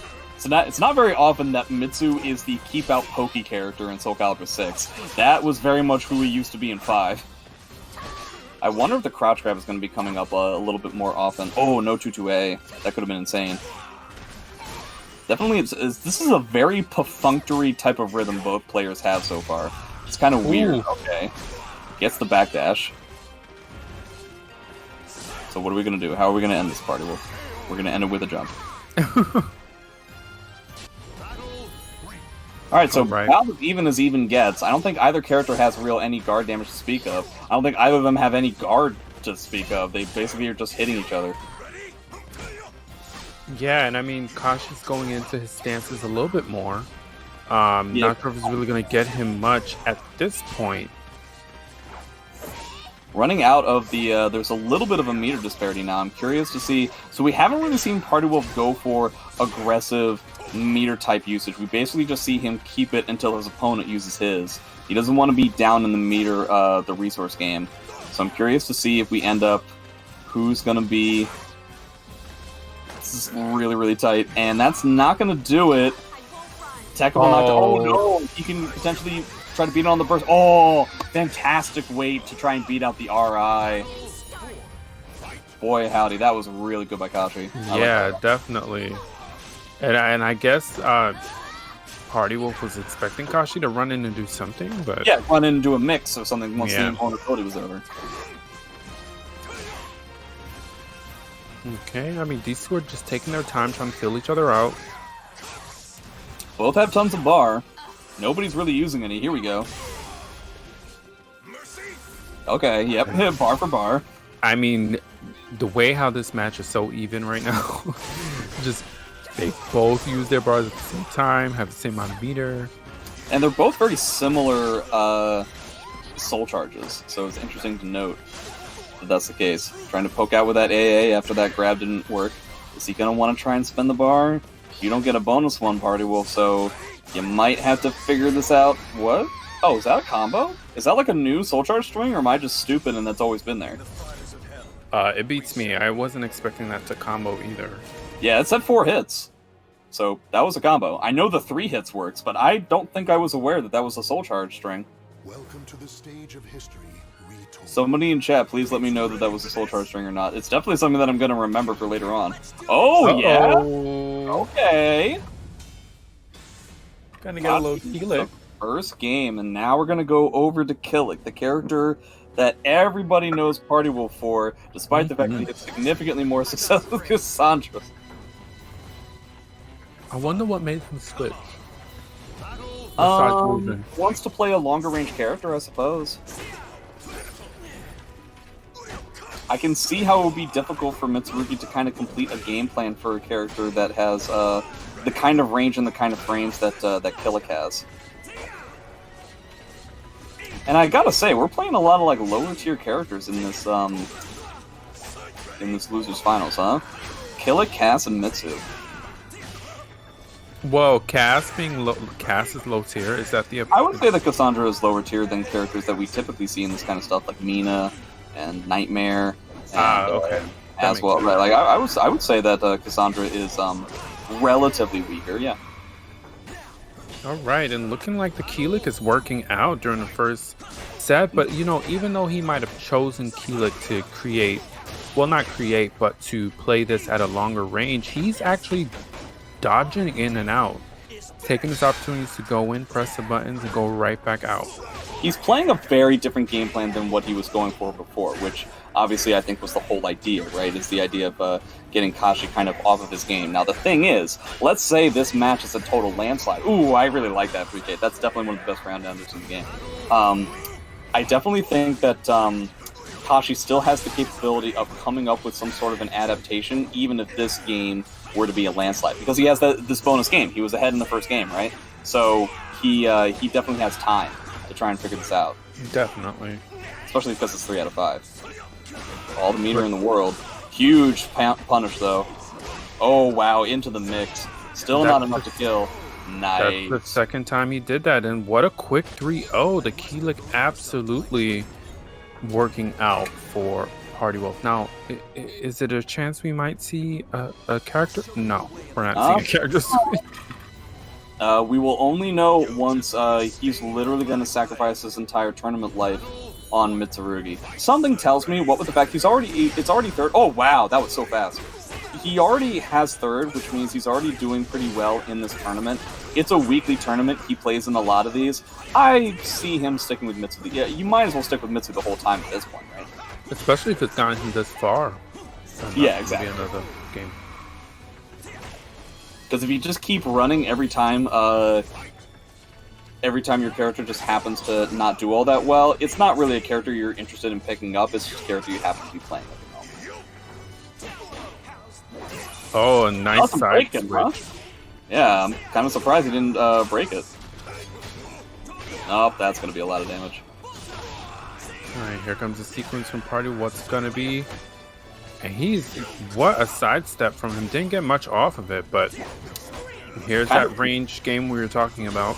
Yeah, kind of important to note. Wow, Kashi going for these step ducks and Party Will being able to perfectly time a specific hit in order to really damage that. Not normally something that you see very often.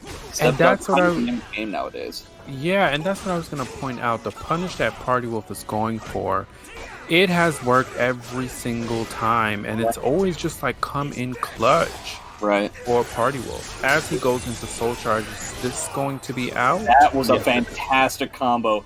The second he got the 6-6K, I was like, oh, this is going to be like a lot of damage. I did not expect him to have the full ring out. That was really cool. Kashi really proving to me that my Mitsu in this game is pretty bad. It makes me feel bad.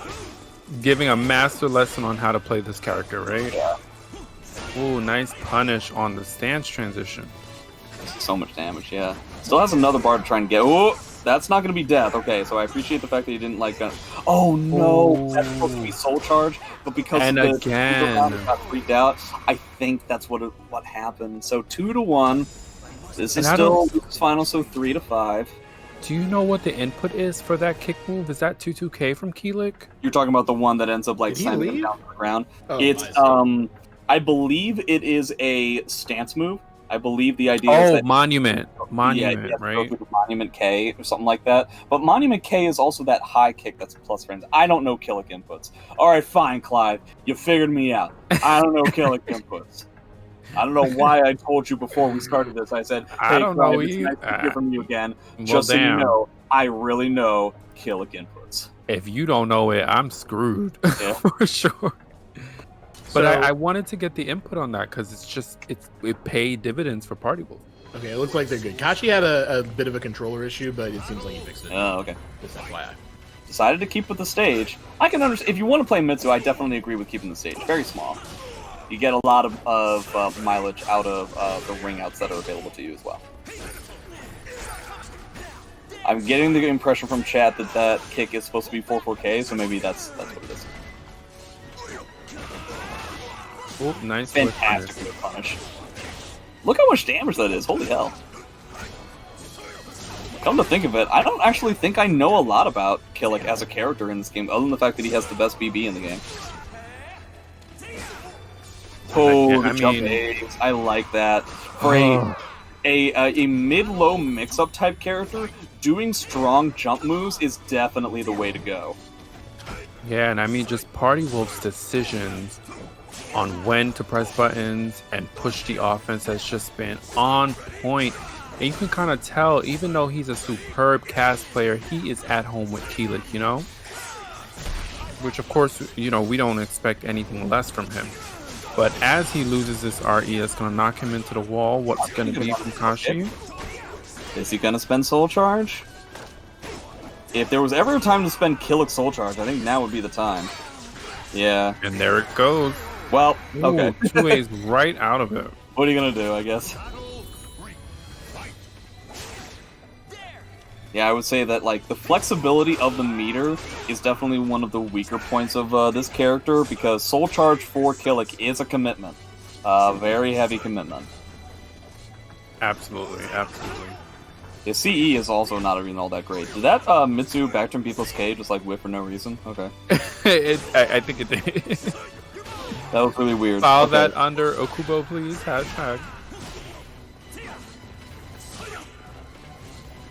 And again, 2-2K from Mitsurugi doing so much work for Kashi all night. I almost called him Kilik. Dude, Party Wolf is just dancing around. I mean, yeah, he's getting this damage off of the 2-2K and everything, but the whole point of that move is to try and set up for the bigger stuff, right? But the setup for the bigger stuff, like the bigger stuff is never happening, because Party Wolf relinquishes stage control, and then he's like using his stance to kind of like hop out of there, and just resets the whole thing from the beginning. So then it's just poke versus poke, in which case Mitsu can't keep up in the damage. Doesn't get the punish there, that's only -12, I believe. Alright, Kashi's gonna have to... Kashi had to soul charge to really get Kilik off of him. Ah, he's dead. Okay, Ooh, 2 and what 2. a sequence. A bar for a bar. Mitsu bar is significantly more important than Kilik bar, in my opinion. Because he has the opportunity to just get a really good whiff punish at any moment with his CE. CE for the Shura. His soul charge is better, in my opinion. Oh, but both bars are now gone. But I think Party Wolf could build another one. But Assuming he actually gets out of this. exactly, assuming he gets the opportunity to do this.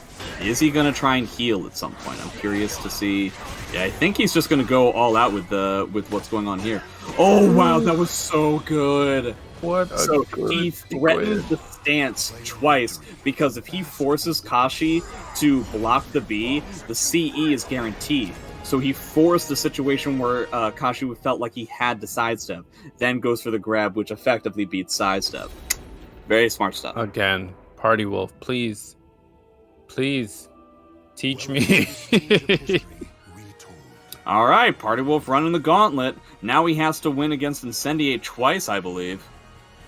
So, before we hit Yes. that, I wanted to give Art a final chance for Grand Finals. Tell people to donate. Yes, sir. I got you.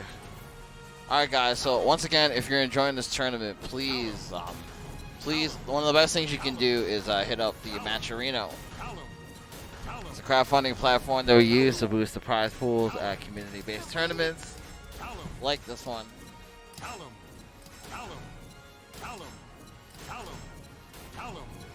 You can use the code. Save NLBC 159. You'll donate 50 cents to the prize pool completely free. Save NLBC 159. Sorry about my mic there for a sec, guys. And you can also check out the special sponsor quests. Damn.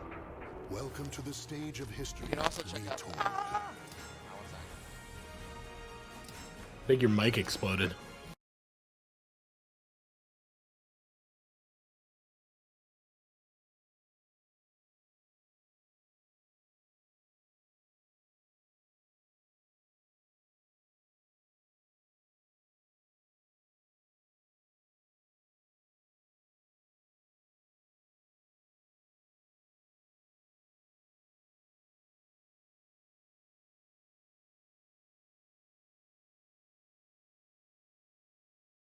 Or it's Spooky. Anyway, thank you, Spooky. Anyway, check out the Matcherino, guys. Grand Final, save NLBC 159. Check out all the various sponsor quests to donate for free as well, and enjoy the Grand Finals.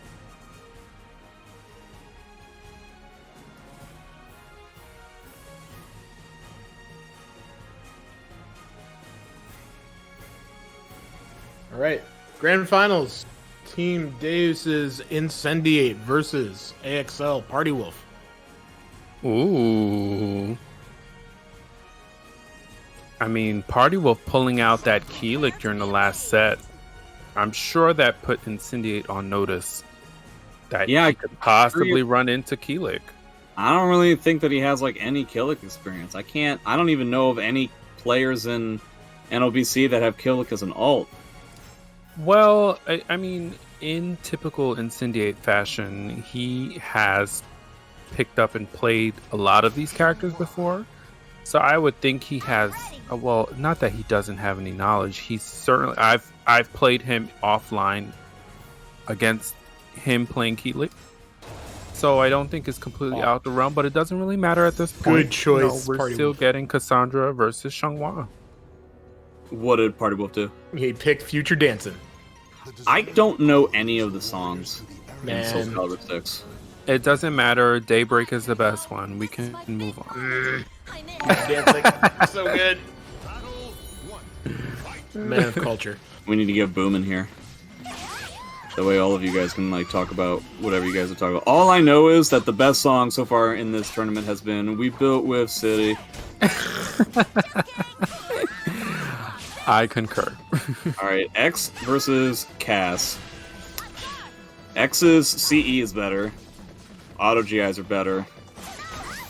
Pressure is probably better for Cass. I can't tell. And she has better mix-ups for sure. Who, Cass does? Oh, I'm sorry. Xianghua has better mix-ups. I would say, yeah. I would say that the lows are overall better for... the lows that Xianghua has can go into stuff, like into stance pressure and stuff like that. The lows that Party Wolf has for Cassandra are just straight up small lows. 2K is very important. Yeah, he's trying to like whip buttons so that he can get a CE. He decides to spend the CE. Like I think that's not going to... It's obviously not going to kill, but I'm trying to figure out if it's going to do enough damage. Alright, does give him the life lead. Is he going to back away? And the interrupt from Party Wolf, completely calling out his attempt to clutch it out on a mix-up at the end of her CE. That's kind of crazy, because that was 6-6B, which could have gone... Or no, that was 6B, which could have gone into 6BB or 6BA. So I think the reason why Incendiate stopped, because he figured that Party Wolf was going to go for a GI. To challenge with a 6BB there is kind of insane to me. Well, those are the kind of players we're looking at right now, you know? Yeah. I mean, as the last two competitors in this tournament, we have seen these two make some incredible plays tonight. Yeah. Party Wolf, very ahead in the resources game. Not ahead in the life game, at least not right now. So he's going to end up not losing just yet. Uh-oh. Here we... Oh, that's so smart. Yep. Going for the jump move. Again, whenever you want to try and, like, screw with your opponent's timing for, like, big-time stuff, that's definitely the way to go. I think the heaviest punch he could have gotten was a 6BB off of that, which would have definitely... I think that's the only thing that Party Wolf could have done in that situation that would have really... challenged Incendiate's answer there. Party Wolf going for a grab. He now has Divine Force. Ooh, nice whiff punish. Gonna get a boatload of damage here. Still has that bar. Still has that CE. Interesting choice. Okay. Doesn't get a whiff punish, though. I don't think that Incendiate was expecting the A+B to really shove Cassandra so far away.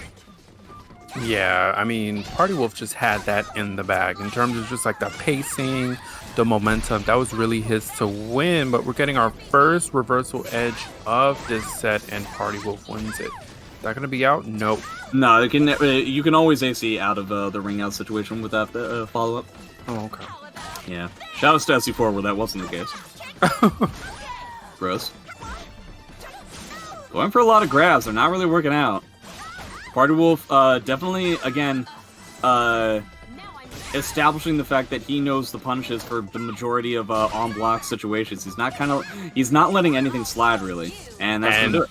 Speaking of punishing, I mean, that's what do we call that, chat? With City, hashtag with City. And Party Wolf taking this first set. I mean, the way he's playing, we might be heading into a reset tonight. Is that going to happen? Is Incendiate going to allow that to happen? It takes quite a lot to get X22B to whiff in that kind of situation. So, if he's already at a level where he's whiff punishing stuff like that, you're gonna need to pull something out. I very much doubt Incendiate wants to go to Ivy to deal with this. I feel like that is... Well, now that being said, Ray was able to do it. So, yeah, but Incendiate and Ray are pretty different players. Two different styles, yeah. I think that, I don't know, I don't know if Incendiate would be able to pull out Ivy and pull off what Ray did. But, you know, that is something to take note of. Party Wolf is in losers because of an Ivy player. The only person who has beaten him so far is Ivy, who also happens to be another character that Incendiate plays. Exactly. So, you know, I mean, there's some time. Incendiate is in winners. He could possibly go to Ivy just to test the waters and see if there's something he can exploit there. If that were to happen, I'd be willing to bet that what would happen is that Incendiate goes X the entire first set. Were Party Wolf to reset it, then I think he would start the second set with Ivy. That's just my guess, though. Mm-hmm. So many grabs. He's going for so many grabs. You would think that he would sprinkle in a few crouch grabs, too. Why not, right? Definitely, but I'm just if the standing grabs are working and he doesn't have to go for the crouch grabs. I mean, you know, because that's one thing that I noticed during. Oh, nice sidestep on that. Perfect whip punch too. Yeah, one thing I did notice is the grabs are working as Party Wolf finally breaks it. Well, he's been ducking some of them. He hasn't really been breaking any, but he's been ducking them, which honestly is probably worse for Incendiate. Yeah, Cassandra putting in some work with that. I believe that is 236B from her. That tech crouches and she just kind of like. Oh, the shield badge? Yeah. Getting that lethal hit. Man, getting so many of these B6 lethal hits is not normally something that I see very often.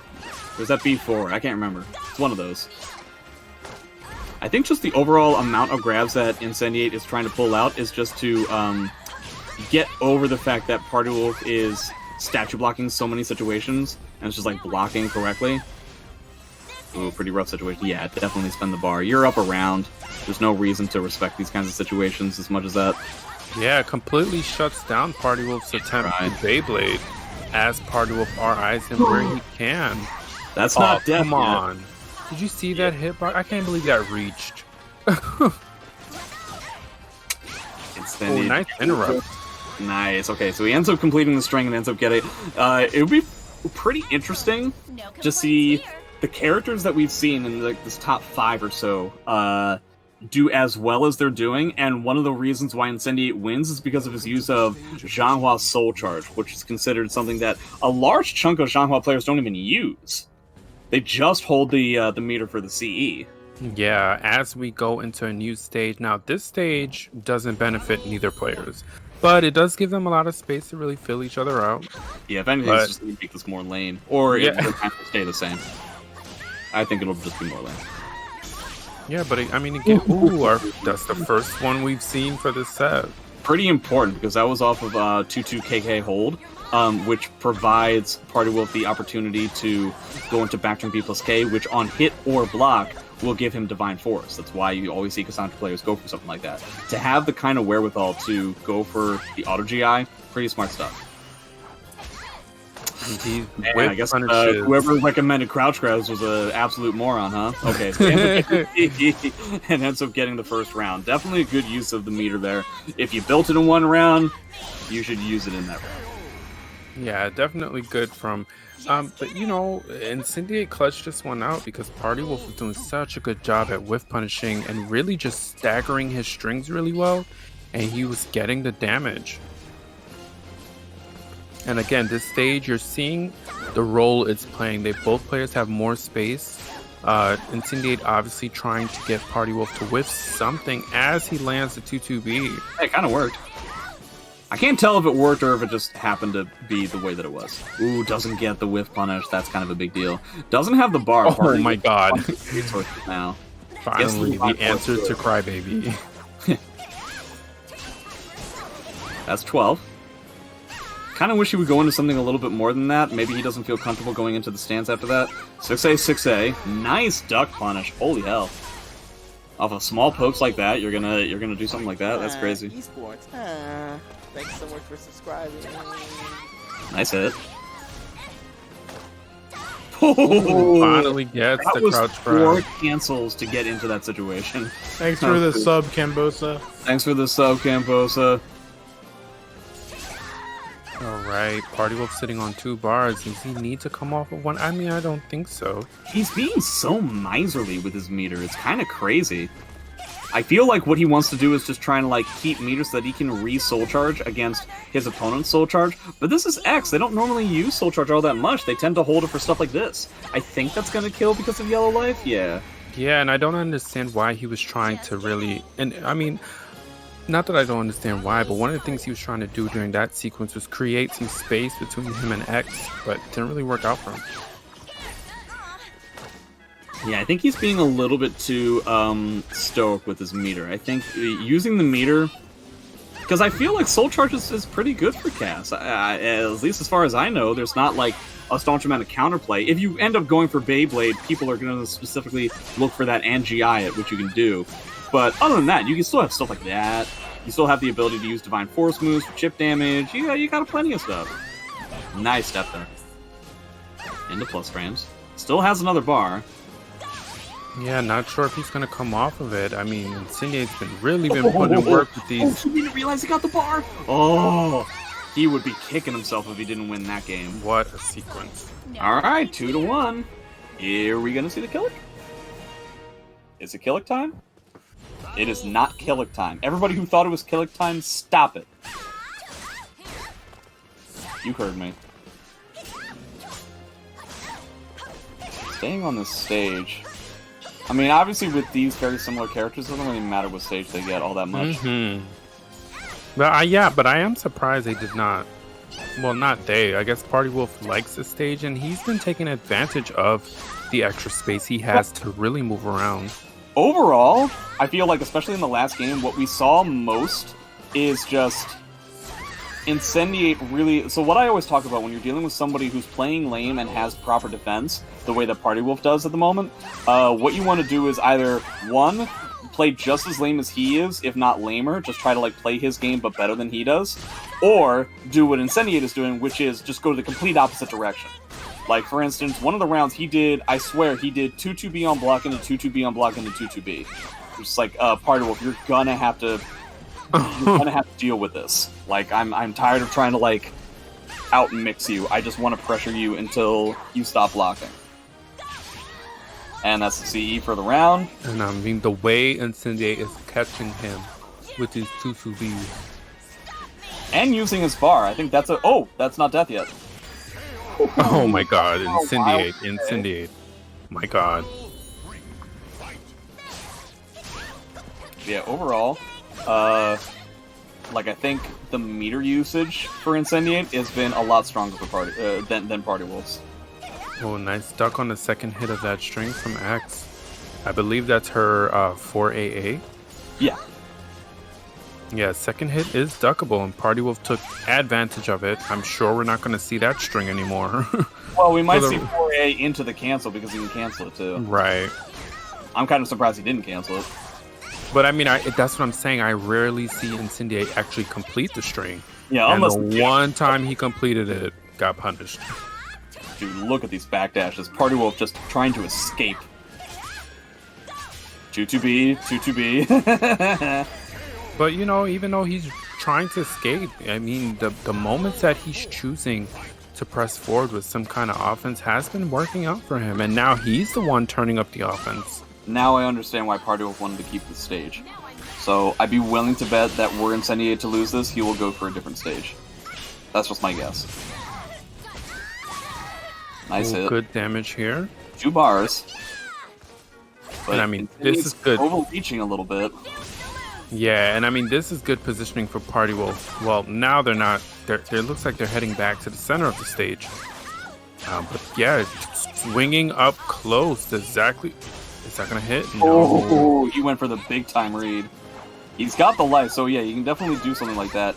Okay. I was gonna say, I was curious to see if and when Jordan was gonna spend his last bar. He did not get the opportunity to do so. I imagine we're gonna have a different stage. We're gonna have a character select. I think. I mean, if he wanted to go all out, he could. Welcome to the stage of history retold. I don't know. I don't think Ivy is coming. I think it would be a mistake if he were to go for Ivy now, considering the momentum that's been going on in this set, the way it's been playing. There's no way you're going to figure out how to play Ivy in this matchup right here, right now, within one game. I think he's taking your advice, Jay. He's taking a breather. He's taking my advice? This is what we were talking about earlier today, right? Sometimes you just gotta sit there. You were talking with him about doing this more often? No. But I, since we were talking about it earlier, I figured I'd call it out that way because. Well, I talked with Jordan about this last night as well. Oh, really? After the tournament, before I fell asleep like a rock. Okay. Because I think it's really cool to be doing tournament matches at like 1 in the morning or whatever. Yeah, I think this is the kind of thing that I occasionally see him doing properly, is to take the breather and refocus. Just for the sake of taking the breather, yeah. Yeah. Okay, so he refixed his punish. So that was pretty good. Doesn't get the whiff punish though. Ooh, chasing him down with 3A. Looks like he's going for... Oh, I was about to say he's going for a lamer style, but he just did 3B, 3B. Yeah, and I mean, I'm not seeing any changes between the two. There are just it really just comes down to who has the right read in that moment. And right now, it would be Incendiate who has triggered this RE clash. So, is he going to get the 2-2B? Oh, he tried. Yeah, he went too hard in the paint for that 2-2B. It was too obvious at that point. And this is similar to what we've seen from Incendiate tonight, just going and trying to condition his opponent, which is what he's attempting to do with the 2-2B, but well, yeah, he went for grabs in the first time around, so maybe he has to go back to the grabs, because now 2-2B isn't having as much success as it was having before. Boy, trying to backdash his way out of any situation humanly possible. He was so close, just got clipped by the end of that. I believe that's Xianghua's 6AB, is it? I'm not exactly sure. Yeah, I think so. Dude, that did so much damage. He's still dead to a CE, though. Which is probably what Incendiate is fishing for. Is he going to be able to get it? No, that's not.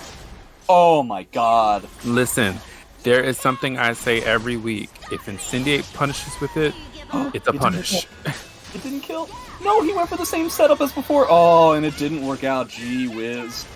He went for the same 6B into nothing that he did the first time, and Party Wolf tried to punish with 6BB, but this time he went for BBB, which might have been a misinput. Incendiate sidestepping it. Crybaby not working at all. Yeah, Cassandra coming down heavy with that shield slam. Shuts Crybaby down for good. Catches the duck grab. Actually gets a solid whip punish at that point. Ducking the A+B. Goes for 2-2B into 2-2B. Insanity going on right now. Cats and dogs living together. Mass hysteria. Doesn't get the whip punish on the CE or the block punish. And I mean, no, don't go for it. Wow! Wow! What is the stare down between these two? Complete commitment to that duck. That was amazing.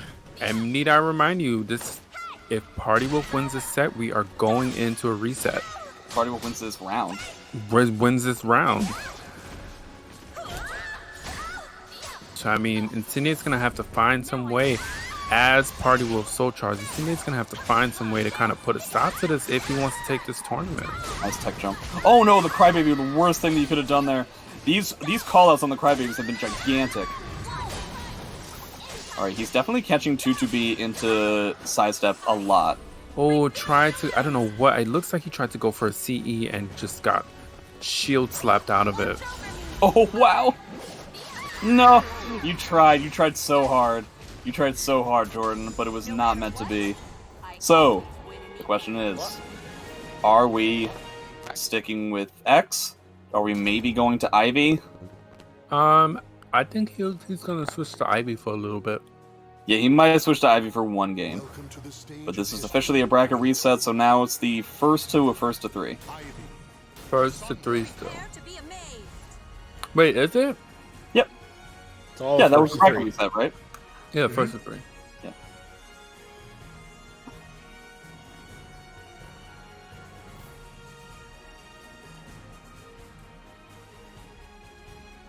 Also want to mention that apparently MT Fighter just showed up in the chat, ex-royalty in the house.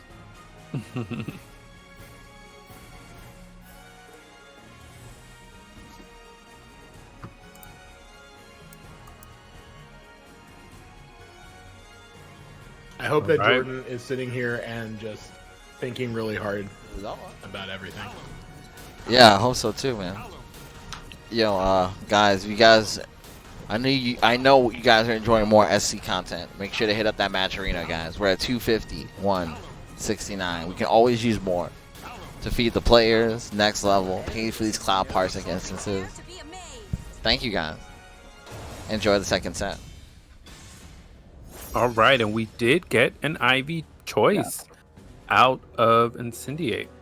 And again, as we pointed out earlier, for those of you who may not have seen it, it was an Ivy player who sent Party Wolf to losers bracket. So let's see if Incendiate can muster up that same energy to win as the bracket just got reset. Gets a gigantic stage, definitely good for him. The question is, So this is also going to be a matter of Party Wolf can figure out. So the way that he was playing before, right, was to be very defensive. But that's not necessarily going to be working against Ivy. Now he has to switch to playing a sticky kind of game plan. So I don't know. And I mean, Incendiate dropped a big combo. He landed that B6 and just got nothing off of it. Yeah, he kind of circled about as if he was like trying to buffer a CS, and then got the foot stomp, but way out of the way. Oh wow! Ooh, lethal hit 6-6A. It's gonna be a lot of damage here. What's gonna be the goals for spacing it improperly? K. Okay, so if he spends meter, he wins, but I assume okay, so he doesn't have. Yep. 6-6 BB is guaranteed off of that. But you can also do a soul attack for more damage, though, right? Correct. That's also guaranteed off of it. Ooh, going for guard pressure, maybe. We're just building meter just in general. Trying to beat backdashing with backdashing. And he's being ever so patient with it. Yeah, you have to be, right? Yeah. Right. Right. Oh no, drops the back turn A. But every time that he drops something, it ends up turning into a fantastic situation. Another man's trash, right? So going for that grab, don't get too ornery. Party Wolf out-patienting Incendiate, gets the round. No, he doesn't, not yet at least. Oh, goals for the soul charge? I don't know about that. It's a bonus bar, right? Because if Party Wolf wins this round, then he's going to get the bar back anyway. Oh, that's true. Ooh, doesn't get the punish on the AK, though. Probably wanted to just botch it for something a little bit bigger. A 2-way into 2-way. Alright. Yeah, realigned. It was Party Wolf this time that overextended, trying to go too hard in the paint to try and win the round. Typically, Incendiate's field. I wonder what Party Wolf tried to go for as Incendiate lands a 2-2 lethal hit. Yeah, he was trying to... Oh, and he took out the bar, too. That's a pretty big deal. But gets the Divine Force. Huge amount of damage. Gotta worry about that ring out. Sort of. The stage is huge. Alright, as Party Wolf soul charge. Oh, that is not a good idea, Incendiate. That was the worst thing that could have happened. One thing that Party Wolf has been 100% on is just capitalizing on these situations where, Jordan makes a mistake. And see, Clive, that's not why we don't use that move. Okay, but wait, he whiffed it from like half a screen away. I don't know if you should use it like that. Not a good move to use when you're gonna whiff it from half screen. We're saying the same thing. I'm surprised he's not using bar. I think he should have used bar earlier on in that series where Party Wolf didn't have any bar to go back. And another thing I'm noticing, we have not seen a full crouch 1B from Incendiate as well. That's probably because Party Wolf's movement has been so good, and God forbid, you sidestep that move from Ivy, she's open. She's wide open. Party Wolf staying on the ground in a lot of these situations has definitely been helping him out. Ends up getting the first game, so now I'm curious to see if the Ivy pick is going to stay. He did fine. There were a handful of botched situations, but overall, it is also important to note that Party Wolf has won the last 3 games in a row. Definitely momentum's in his favor. Decides to go with rematch. Definitely, if you're going to pick Ivy, you should keep this stage. The memories of ancient battles. Yep, I agree. One, fight.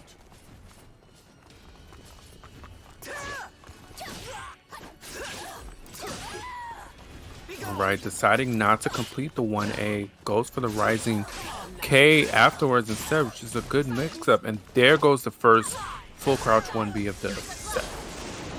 Ooh, he woke up with a grab. Is that what he meant to do? Jump B? I was confused.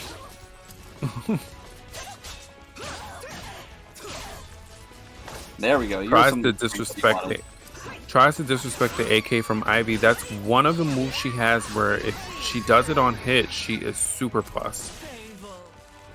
Pretty sure Party Wolf just went for an AA after Ivy 2-2B on block, but I'm pretty sure 2-way is guaranteed there, no matter what your 2-way is like. That's not true. If you have an untraditional 2-way, it probably doesn't work. But other than that, has the bar. Party Wolf has none. Decides to back up all the way. God, I really wish that Incendiate would stop trying to go for these long range grabs. They've been nothing but trouble for him. Absolutely, I think that situation.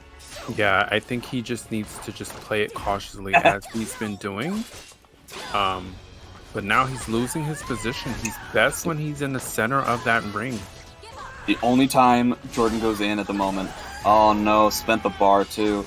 The only time that Jordan goes in at this point is to go for a run-up grab. And it seems like Party Wolf is automatically going into step duck while rising something. Oh, and again gets clipped by the 6-6A lethal hit. Gonna do... There we go. Finally doing something that catches Party Wolf staying on the ground there. No GI, huh? Right, he's totally fishing for something. Oh, but he's taking a lot of damage.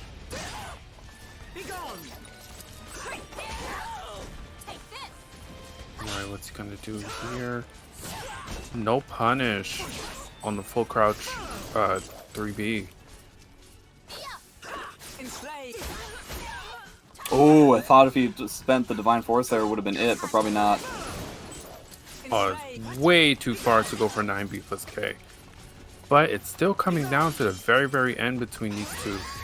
There it is. So every time he's gone for a run-up grab here, this is when he goes for a run-up mid. Finally lands one of the grabs. Not that it matters. Ooh. Catches him yet again with this kind of situation. Oh, come on. Go for the unblockable ones. Or, why not? Again, I just don't... I have to lab that. Figure out why the Ivies are doing that tonight. Whoa, did you see him like sprinkling around a little bit? Yup. See that Dance, CS? dance. Okay, and goes again, for a bar. Interesting choice. Yeah, when you're playing as Ivy, when your opponent is expecting or is aware of the threat of command grabs, all that shifting movement, it works in your favor sometimes. Yeah, shoutouts to Sane trying to beat me in SC5. Oops. That's not going to kill yet. Oh, is that it? That's it. He had Divine Force. This is like almost for sure going to kill. Damn. That's a lot. So what an unfortunate whiff. Yeah, he thought for sure that he was going to have it just by doing something small, but it seems like the second that either of these guys forgets how much life the opponent has, or like knows how much life the opponent has, and changes up their gameplay, that's when things go south for one of them. But, yeah, okay, I was going to say, definitely want to spin the bar as soon as possible. You might as well just get whatever chip damage or what have you, seeing as how Party Wolf has no resources of his own. And I'm just surprised that Incendiate went for the full crouch kick. I mean, I think a 2A would have done well because all he did was sidestep. And this is real. The momentum is really in Party Wolf's favor here. Still has another bar. Yep, yeah. There it goes. But now you have a lot of work to do. Party Wolf with Divine Force. It could have been over there, but it wasn't. Oh no! My god. Why did he do that? That was a perfect opportunity for a 2-2A lethal hit. Shaking my head. I feel like he thought that he needed more than a 2-2A lethal hit, and so he tried to come up with something that would be even bigger, and I don't know what happened. He just totally flubbed it. Yeesh magish. But is he going to go back to X? Yes, he is. Yeah, I agree with this. But he needs to win all 3 now. Party Wolf on a 5-game winning streak, right? No, 4. Scratch that. Man, come to think of it, you guys, anybody remember those days where Incendiate was 1 game away from winning this? Leave those in the past. Girls were girls and men were men. All right, here we go. Potential final set if Party Wolf takes this. Trying to go for that auto GI, not so much.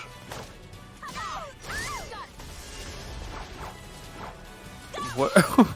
Okay, everyone's just grabbing for air. Yep. Apparently, grabbing for the air gives you meter as something that I mean, at that point, we might as well just make this an Astamir, right? That way, you'd be even better at it. Wow, catching after -2, huh?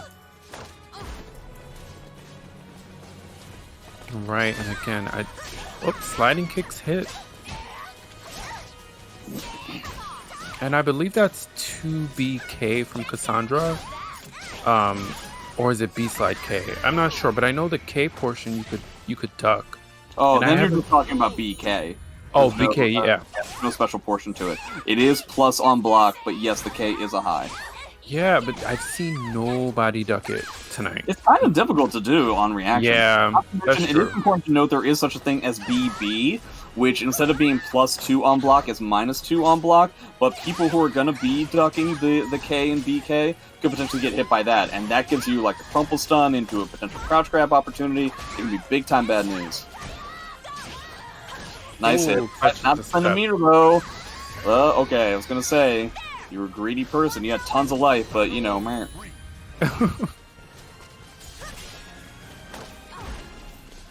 Right, now we're getting some throw breaks. Oh, wow. You definitely tell these guys have played a long set so far today. Nice spacing. And Party Wolf taking his sweet time with punishing when he can. Fist, so to speak. Crouch grab, whiff. Crouch grab, whiff. Now we got an X Soul Charge. That does not have the same kind of thing as Beyblade. Nice damage, holy hell. And as we were just saying earlier, a lot of Xianghuas don't Soul Charge, but Incendiate making it work. Oh my god. Oh Ooh, no. but still catches her stepping With all due backwards. respect, Party Wolf is playing very well, but Incendiate, maybe he's nervous, I don't know, but he's making some mistakes. Yeah, Party Wolf potentially ending this with this set. Yeah, Jordan's not going to be happy at the end of this. All right, lands that, goes into CE. Not going to kill yet. It's going to get him awfully close. This Oki, despite the fact that he hasn't gotten anything... Oh, wow. Oh, it does kill. Okay. Pardon me. All right. Incendiate not giving up here. Two bars Still a to potential final game for Party Wolf. Sitting on 2 bars as well. Yeah, but that being said, I still feel like the overall meter usage from Incendiate has been a bit stronger. Okay, he decides to spend meter immediately. I respect this. It's effectively going to be impossible to guard kill Party Wolf at this point, though that wasn't going to be a big deal in the first place. Oh, Didn't really get anything going in that first bar, so now it's just bar for bar. He does have Divine Force, though. Going for, Jesus Christ, like the most amount of, like, Yomi levels. And that's it. Ooh, what a whip punish. Not in yellow, but he does have Divine Force, so I think this is gonna kill, though I'm not 100% sure. It's gonna be close, yup. Very close, you ain't kidding. And now Incendiate's gonna fish for that launcher into CE. That's his only bet here. $20 says he's just fishing for CE, just in general. Doesn't work Get out. 2K. Party Wolf getting the 3-0 after, so that means 5 games in a row. Good stuff by Party Wolf. Party Wolf, I just want to be like Party Wolf when I grow up. Party what Wolf a play. Younger than I am. If I say that, it'll be weird. I think Party Wolf is somewhere between 15 and 20 years younger than I am. But yes, good games to Party Wolf. And, you know, a shout out to Incendiate. I mean, he brings it every week with his Xianghua and Ivy. So much love to him as well. Party Wolf is too strong. This is the first introduction of Axel's invasion into DEUS's house. Yeah, it looks like. We will see if it continues. We'll see. On Dragon Ball Z. But yeah, I'm real happy that Party Wolf came out this week. I definitely, wanted to see his opinion since he doesn't do the Parsec tournaments regularly. And, Incendiate in Grand Finals, that's not a surprise. He's obviously one of the best. Very on brand.